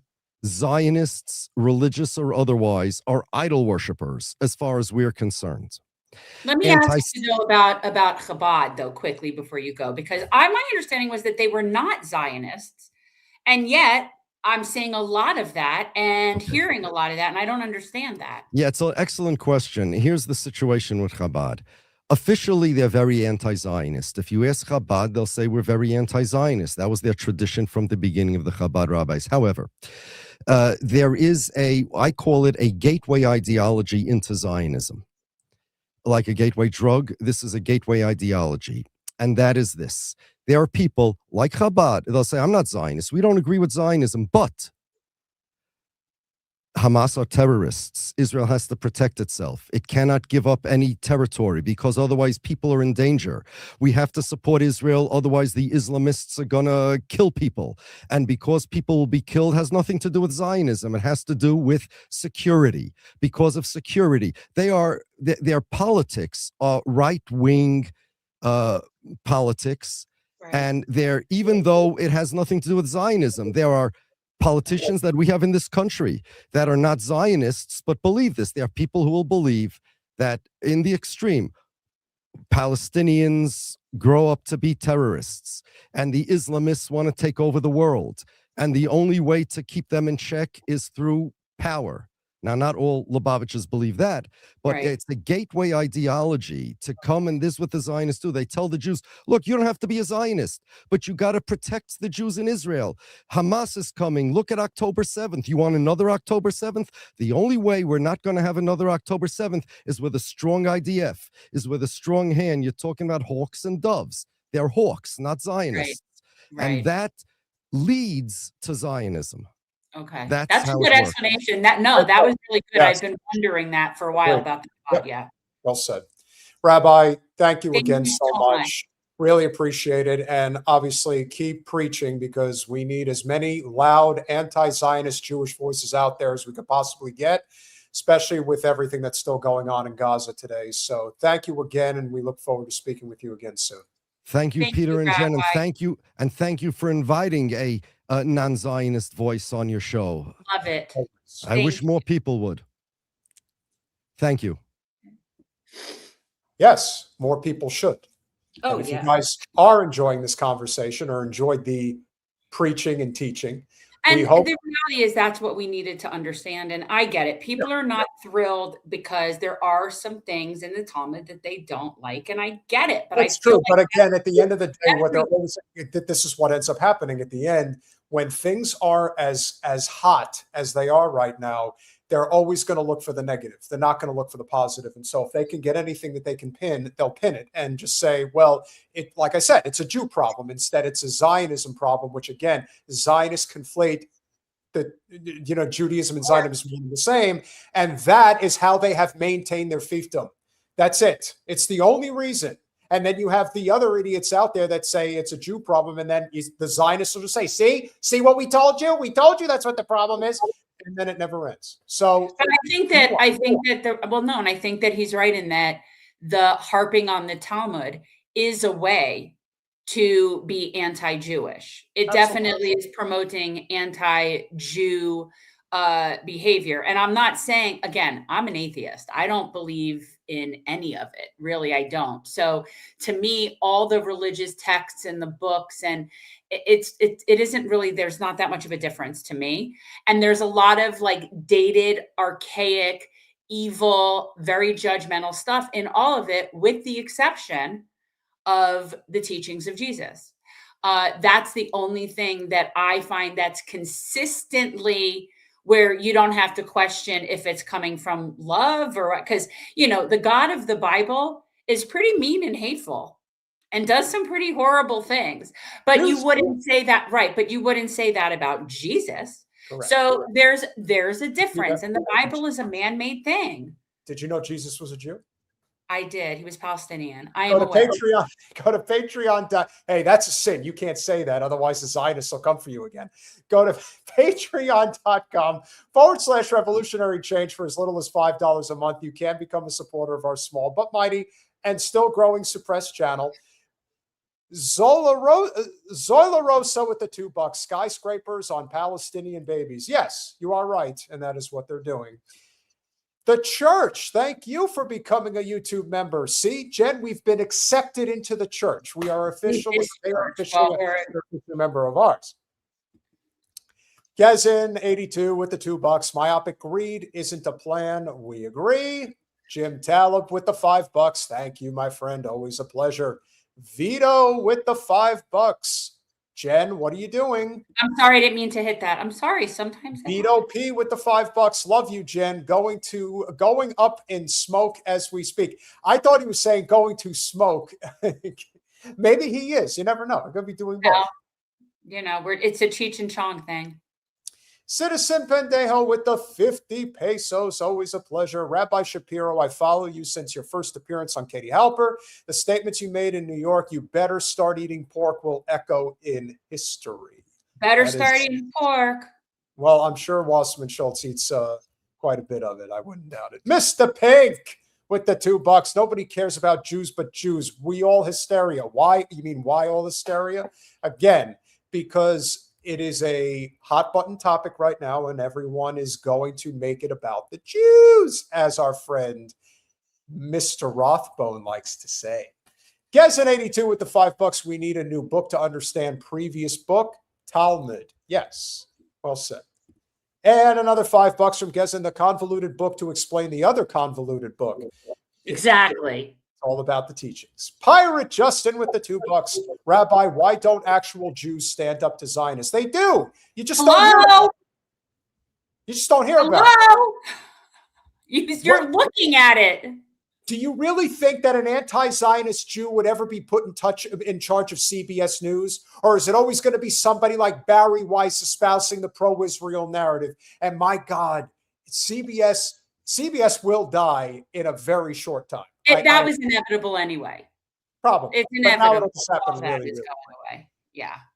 Gezin82 with the $5. If you can't find the anti-war message in 2,000 different books, if you can find that anti-war message in 2,000 different books of Talmud, I believe that is correct. Yes. And Gezin82 with the $5 one more time, like KKK interpretation on MLK version of Bible. One passive, one warlike. Well, I think that's the difference in so many ways between the actual Holy Bible and, let's say, the Schofield Bible, and then the difference between the Zionist ideology versus or Zionism, Judaism, or just Judaism. And therein lies the difference. Gezin82 with the $2. He is a good teacher. Yes, he is. Mr. Pink with the $2 again. Nothing special. Nobody special, guy. Hey, you're special, Mr. Pink. You're the only professional in the entire group. Gezin82 with the $5. Banking usury was considered sinful job to early Christians. All do it, forced into. Again, there's a difference between, I do believe that, again, it's a nuanced issue, my opinion.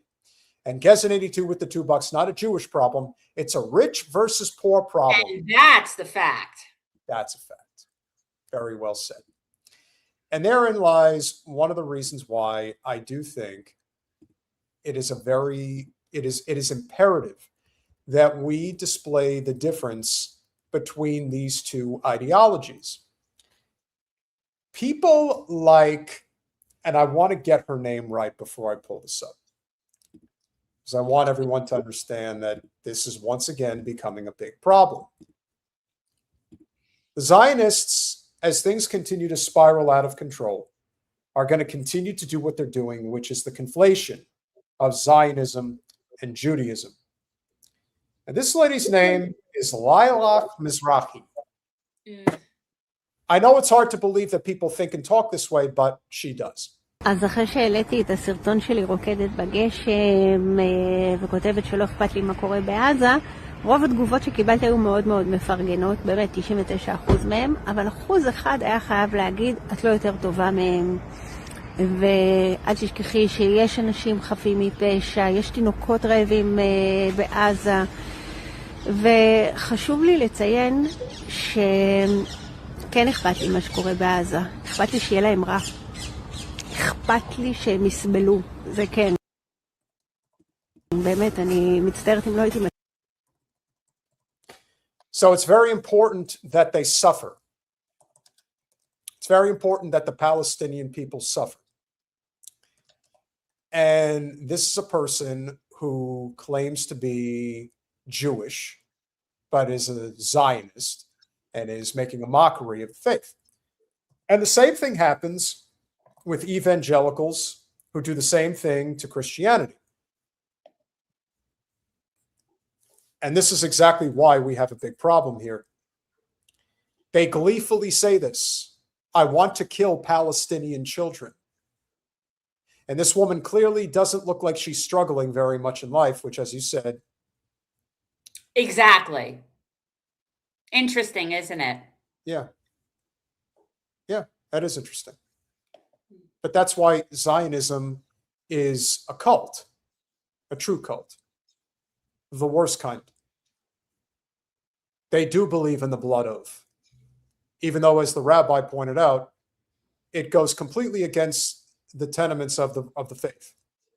So they're basically just making up their own religion, like Scientology, like Mormonism, like Jehovah's Witnesses.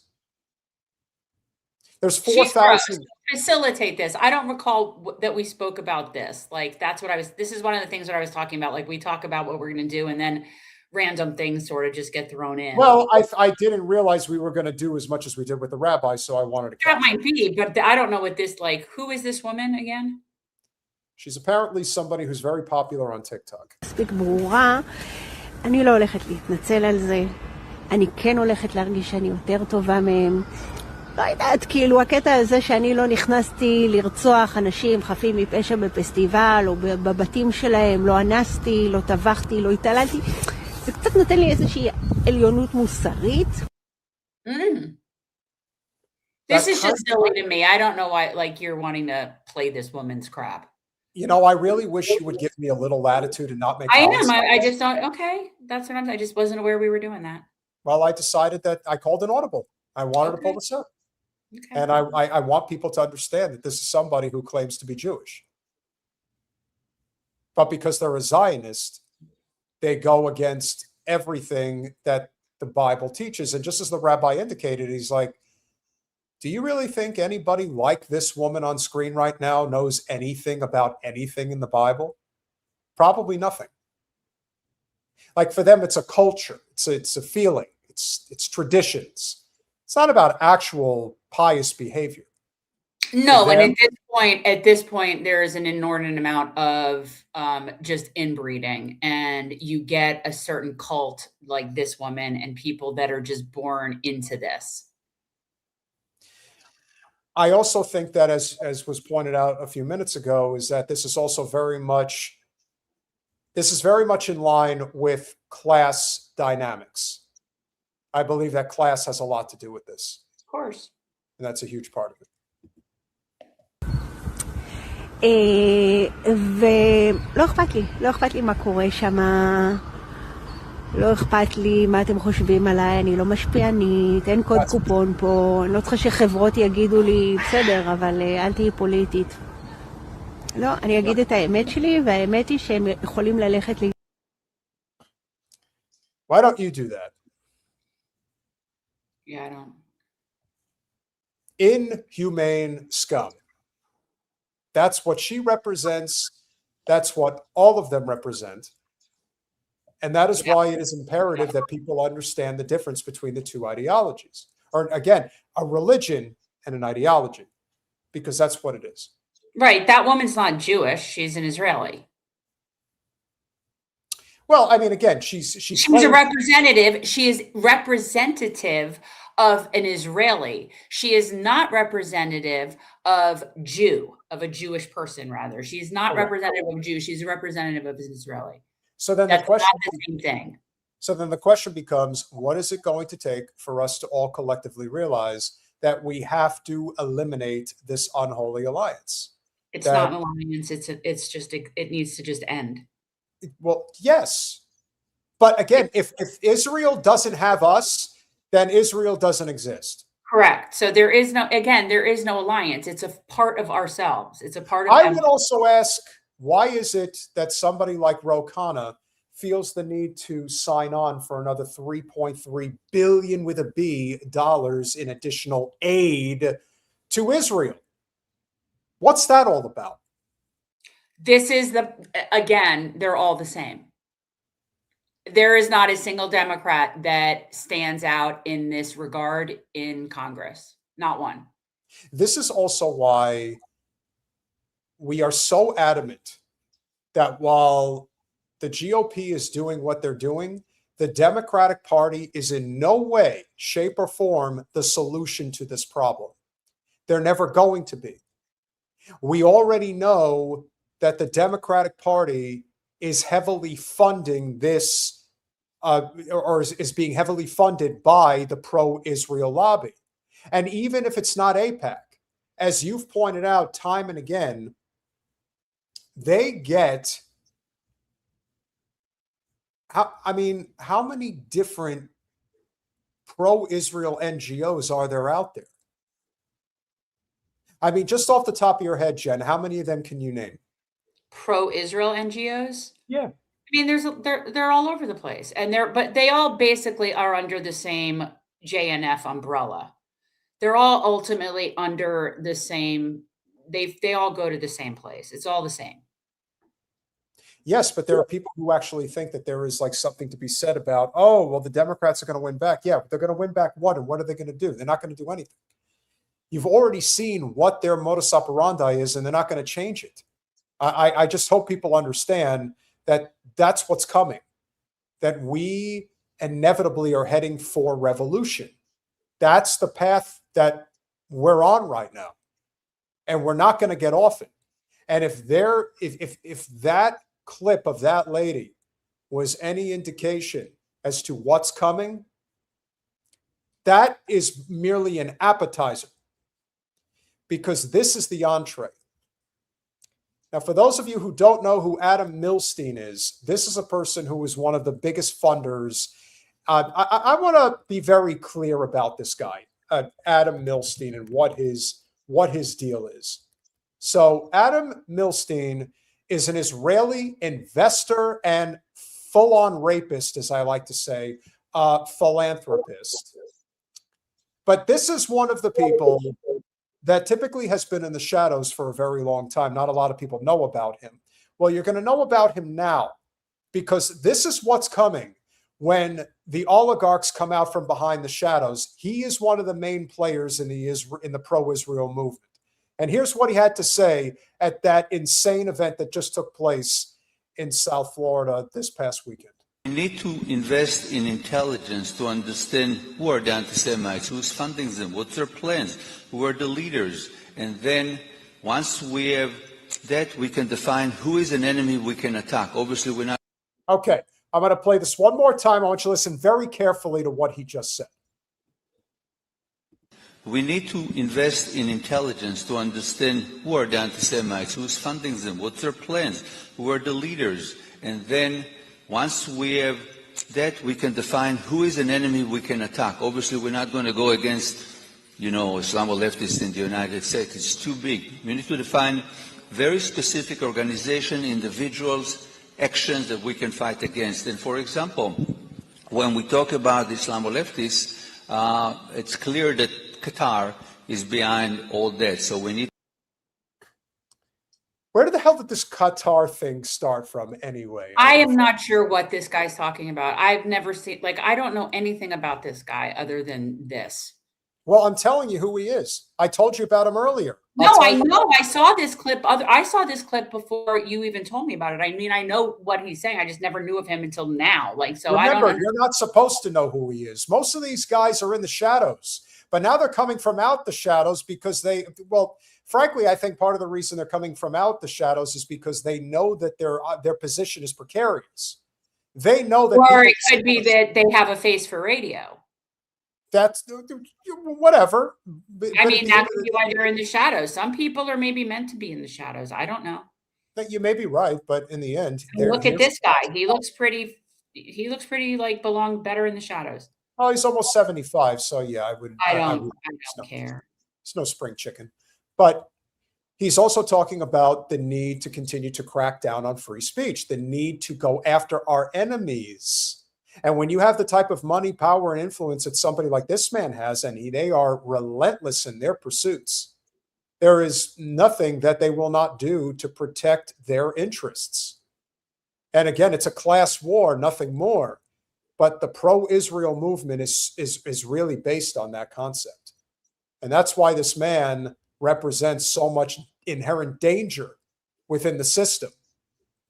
That, as much as anything, to me, is a really big problem. So I'm sure you would agree.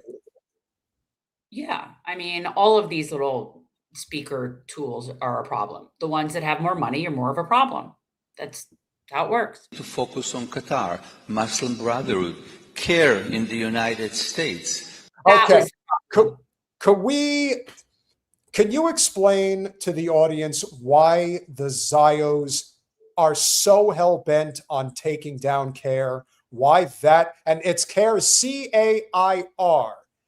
Right. Why? It's the Council for American Islamic Relations. Okay. So it's essentially the equivalent, or what they're trying to make it be like somehow it's in some way anti-Israel. That somehow the Council for American Islamic Relations is inherently anti-Israel. And so that to me indicates that he knows that in order to be pro-Israel, you're doing things that are anti-Muslim. Clearly.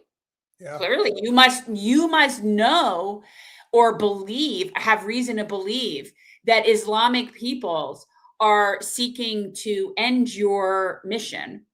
Why would they be doing that? And again, that's not what CARE is about. CARE is a really nice organization. I've never had a problem with CARE. I like them. I like CARE Florida.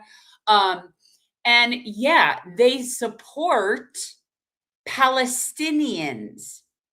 So if you're going to support Palestinians, and those are the people that are currently being Holocausted, you're going to stick up for those people. Those are their people. But again, the thing about CARE is, and I've been to several of their functions. They've always been very good to me. So I like CARE. Yeah, I like CARE. And they do a great spread. CARE does a good spread. If you have a choice, and I'm going to say this as somebody who has been around all three major Western faiths, let me tell you, there's something special about being around the Muslim community. How accepting they are, how non-judgmental they are, and how truly pious they are. But I just want to say, the thing about CARE that I did notice at all of their events, and especially where they are fundraising to help send resources to people that are being Holocausted, but they didn't sit there and distinguish, are they only going to help Muslim Palestinians? No, they don't do that. That's what Jewish organizations do. Jewish organizations specifically only help Jewish people. That's true. CARE in what their mission is as people that are of the Islamic faith is about helping the people. Now, in Palestine, there are Christians and there's Muslims. And I don't recall at a care function them distinguishing that the money was only going to the Muslims. So why this piece of shit has a problem with care is because they support Palestinian self-determination. That's why. Agreed. There's no other reason. When we talk about radical left, we need to focus on the democratic socialists of America, which are not Democrats. They're just socialist Marxists that are using democratic means to take over the Democratic Party. Mamdani is the Democratic Socialist of America. Yes. And Mamdani, and Mamdani is already off to a great start in his tenure as mayor of New York City. So this is probably driving them extra mad. The fact that he has already created a firestorm at this level shows you how much their position is truly precarious at this point. Good. So we need to focus on DSA. We need to focus on other radical movement, anarchist movements. So we went from democratic socialist to anarchist in like 3 seconds. Yeah. This guy doesn't even know what he's talking about. He just knows that he needs to say what he needs to say to keep his money flowing how he wants his money flowing. That's it. That's his only priority. But I also believe that he is, to me, guys like Milstein come out from the shadows when they're very concerned about their position, where they're concerned about what the future looks like for them and their family and whatnot. I think he's very concerned. In fact, his language is that of a very defensive person, not a person who sounds like he's in control. All the old Zios are defensive right now. They're in their death throes. Yeah. And it's But glorious. don't worry. We're going to build a new Gaza Riviera with tens of billions of dollars. Yeah. I wonder how Kushner is getting his hands on that money, by the way. That'll be interesting. Probably have the Fed just print it for him. A lot of organizations that are being sponsored by China and by Marxist billionaires. And who are the Marxist billionaires? Yeah, please tell me. I want to meet them. I do too. Please. Where are you? Please. Should I put out like a help wanted thing looking for Marxist billionaires? Are there Marxist billionaires? The fact that even came out of his mouth just indicates how stupid this man is. Like, a Marxist billionaire is a complete oxymoron. That doesn't even make sense. But regardless, like this guy has gone from democratic socialist to anarchist to Marxist. Yeah, he really hit the gamut. He's all over the place. once we have all this information, we need to empower and mobilize an ecosystem of many organizations that we can incentivize them to work together, to share, and to fight against our common enemies. We need to invest in pro-Israel organizations, and we need. Hey, what's this guy's name on the thing? I forget. It's like Milstein. Adam Milstein is his name. Adam Milstein. Milstein. Yeah. We have to invest in pro-Israel organizations. Isn't that all you do? What event are you at right now? How much did that event at the Diplomat cost for you to put on? What you claim is for 4,000 people. Now, let's just assume he's only slightly exaggerating and it's 3,500 people that showed up at this event. How much do you think events like that cost, Mr. Milstein? Millions of dollars. Millions. Yeah, everyone's saying he does. I agree. He does look definitely like Eastern Asian, which is very interesting. And yes, there are some Chinese Jews. It's not common. Although, I am now part Han Chinese because I had that DNA test and I had. Hey, your son definitely could pass for an Asian. Yeah, no, my son does definitely have. He does have that look to him. But so I don't know what his accent is or what this guy Milstein's background is. But what I do know is that he's a desperate old man. To invest in pro-American organizations. Yeah, but you see, here's the problem, douchebag. America first means Israel no more. And that's the message you're going to have a hard time coming to terms with, as are a lot of other people.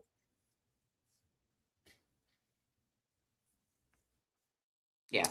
I cannot imagine how bad this is going to go for him and for a lot of other people. Now, just for fun,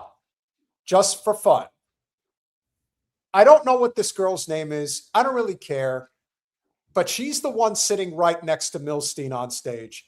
And this is what her flapping lips had to say about the whole situation. I actually want to specifically tackle Jew hatred on the left, then we literally need to relearn how to communicate this issue to America First, MAGA, Trumper, conservatives. Do you think that conservatives care that Israel has the biggest gay pride parade in the Middle East, or that Israel respects international law? No. Israel respects international law. Jen, can you explain to me what it is about these Jew broads that talk like that, that have this? I don't know. Everyone's talking about the vocal fry. Yeah, it's not good. She's like, I don't know. How about something? I don't know. She's terrible. Is she on like a downer or something? Like what I don't is know. I don't a lot know. of them, like from Long Island and whatnot, they sound like that. Like they have this very unappealing vocal. Do you think that they care that we have a big pride parade? You know, I don't understand. Like, whatever. I am a proud Jewy girl. Don't you understand? Oh. Conservatives care that Israelis are having more babies than any other developed country, and that there is a strong religious character and strong national pride, and that masculinity is still valued there. Okay. Okay. Oh my God! Let me tell you, all I see in Israel are a bunch of beta male Shapiros. I don't see any masculinity there at all. And that's none.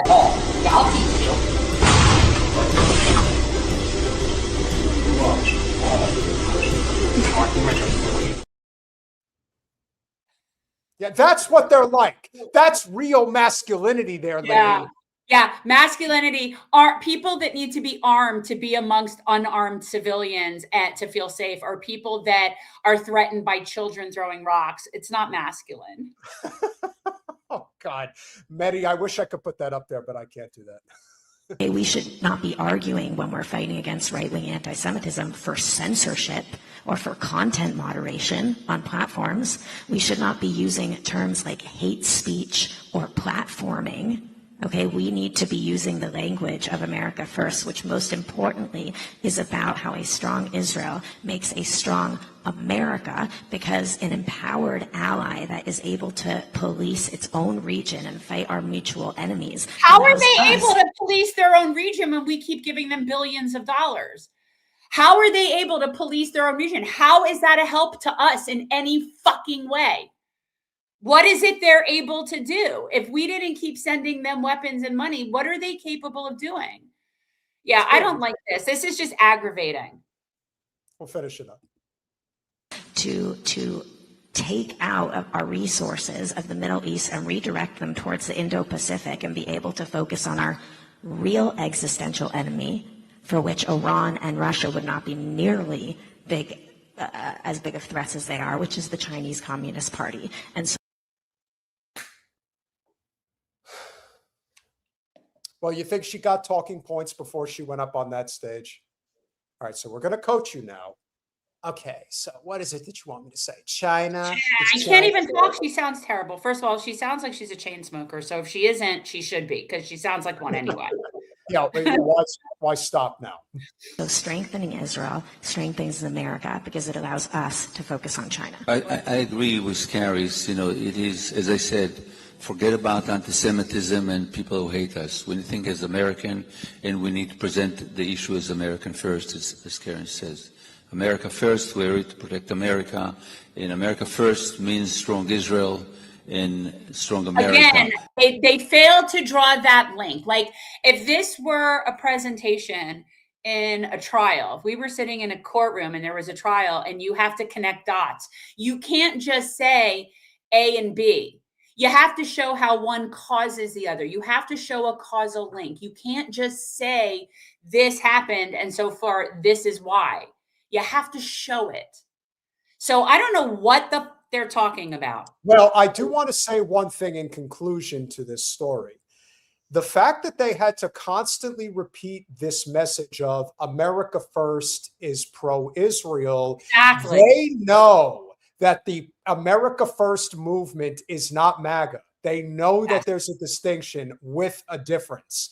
They And know they're because losing that group. they are. And they know that the likes of Tucker and Candace, and yes, I have to say Nick Fuentes, losing that demographic, it's a death sentence for their ideology.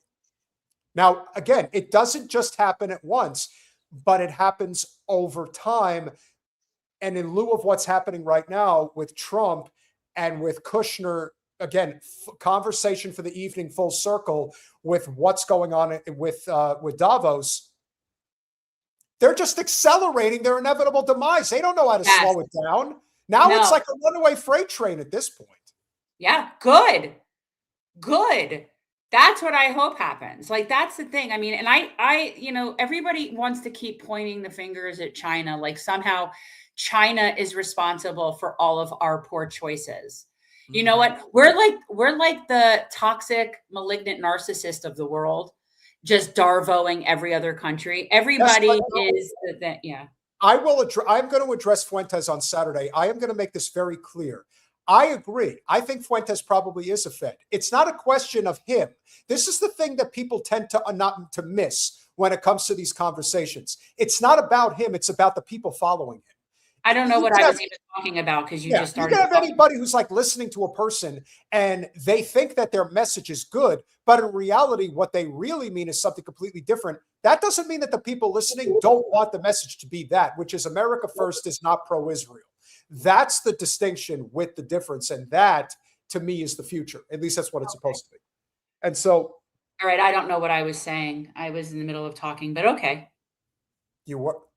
Yeah. I don't even remember. I was like in a train of thought and you just put up the Fuentes thing and just started talking. So I don't apologize. That's okay. All right.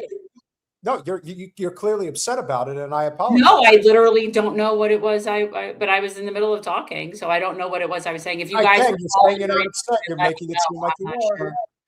Well, I'm not. I'm just saying I don't remember what it was I was saying. So we were specifically talking about the differences between what their message is and what they're trying to convey. The difference between America first and whether or not you're pro-Israel. It is becoming painfully obvious that if you are America first, that you are anti-Israel. Like there maybe is this remnants of MAGA that's still pro-Israel, but would anybody who's America first say that they associate with somebody like Lindsey Graham, Ted Cruz, Mark Levin, Ben Shapiro? I don't think so. Oh, I don't know.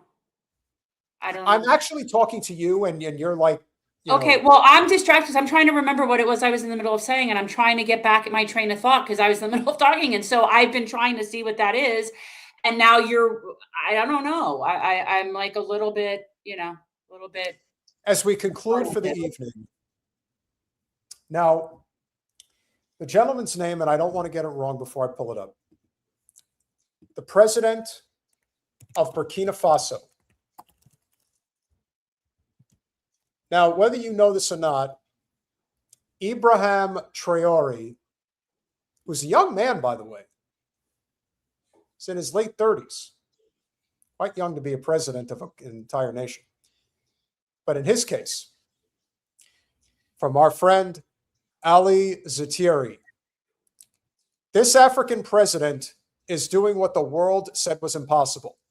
No loans, no begging, no puppet strings. Colin, please get that out of the way.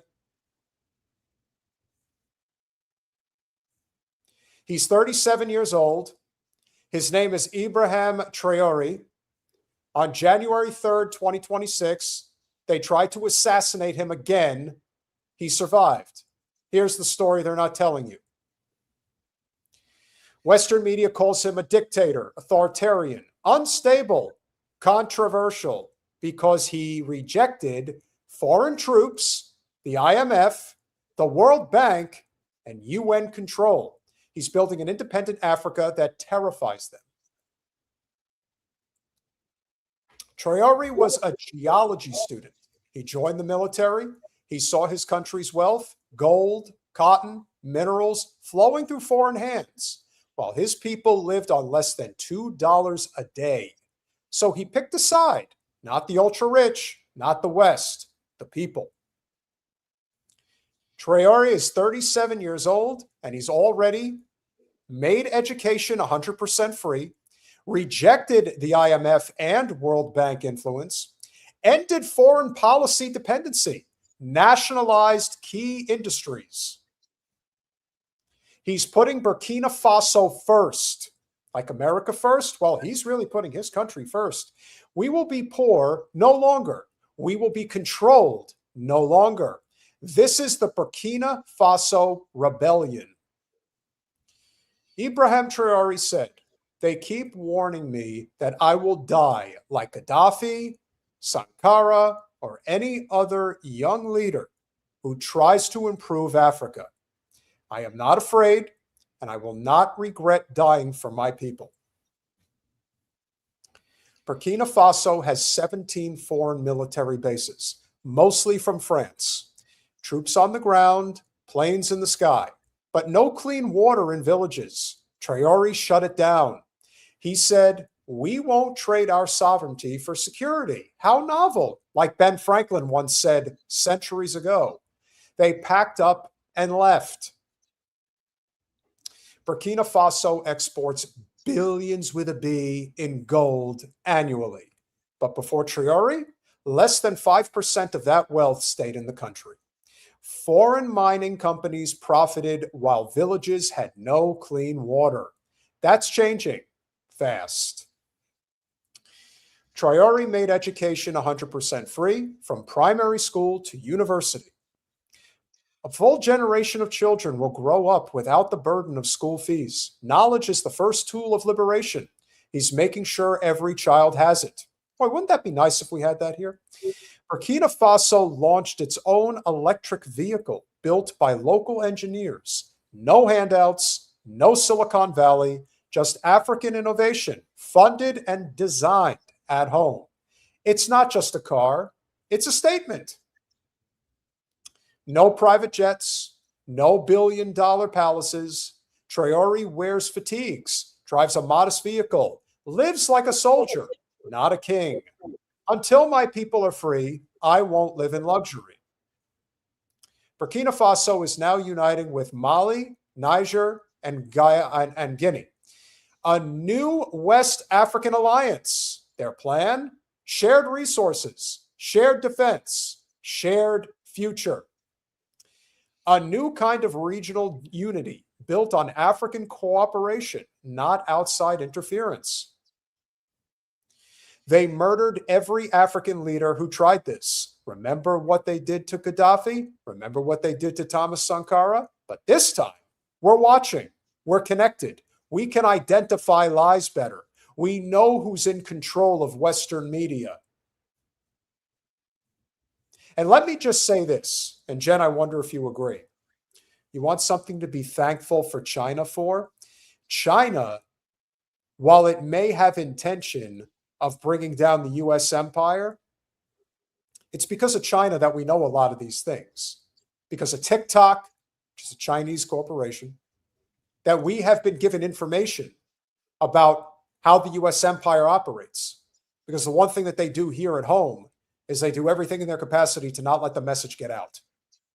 But now the message is out. And you can only shut down so many people. And you can only shut down so much of the messaging. What you are witnessing is bigger than one man. This is about the end of dependency, the rise of a new Africa, and the fall of a foreign control. Many leaders before him tried the same, but they were silenced. This time, the world is watching. Don't look away. Share the truth. I don't think China wants to destroy our empire. I don't know why people think that. I don't know why you said that. I don't think China thinks about us one way or another, other than we're just an impediment to world progress and world peace. I don't think China has aspirations of doing anything to us. They're just watching us implode. China wants to improve the lives of its people and have flourishing trade with the world. They are not an enemy. We are our own enemy. We are the enemy of the world, not China. So, yeah. China doesn't want us to have global dominance. Okay, nobody wants us to have global dominance because by definition, why should anybody have global dominance? Why is that even a thing? However, China does not seem to be seeking to take over the world. They seem to be wanting to do business with the world. Sure. So you know what? Again, they don't want us to have global dominance. Neither do I. I don't want any one country to have global dominance. So if that's what China is against, and they are the primary power that is the impediment to that dominance, then yes, I'm rooting for them. That's where I'm at. I'm tired of American dominance as well. Kudos to President Traore. Here's hoping that he succeeds. Willie, great to see you guys. Subscribe to the Willie Bragg Show on YouTube. Thank you for the $5. Bring back the anti-Zionist, pro-Jewish socialist liberation group, the Jewish Labor Bund. Interesting. 1897 to 2010. I wonder what happened then. Duly noted. Great to see you, my friend. Thank you for the $20. Arabs are considered Semites. The term Semitic refers to a family of languages and, by extension, the ethnic groups that speak these languages, which include Arabic, Hebrew, Aramaic, and others. Who are the anti-Semites? That's a good question. Joe Malf, thank you for the $4.99 super sticker. Really appreciate it, my friend. Citizen Pendejo with the 20 pesos. Erica has a face for radio. Fact, she's aged like milk. There's a couple of interesting stories about Erica Kirk that have come out. I will address that on Saturday. It's not looking too good for their grift anymore. Gazan82 with the $2 again. Read Wretched of the Earth. Thank you for the recommendation. And finally, with the $2 one more time, Franz Fanon, writer of Wretched Earth. Thank you, Gazan. Really appreciate it. And for those of you here, thank you very much as always. Make sure that you smash that like button. Make sure that you are subscribed. Make sure that you share the stream if you can.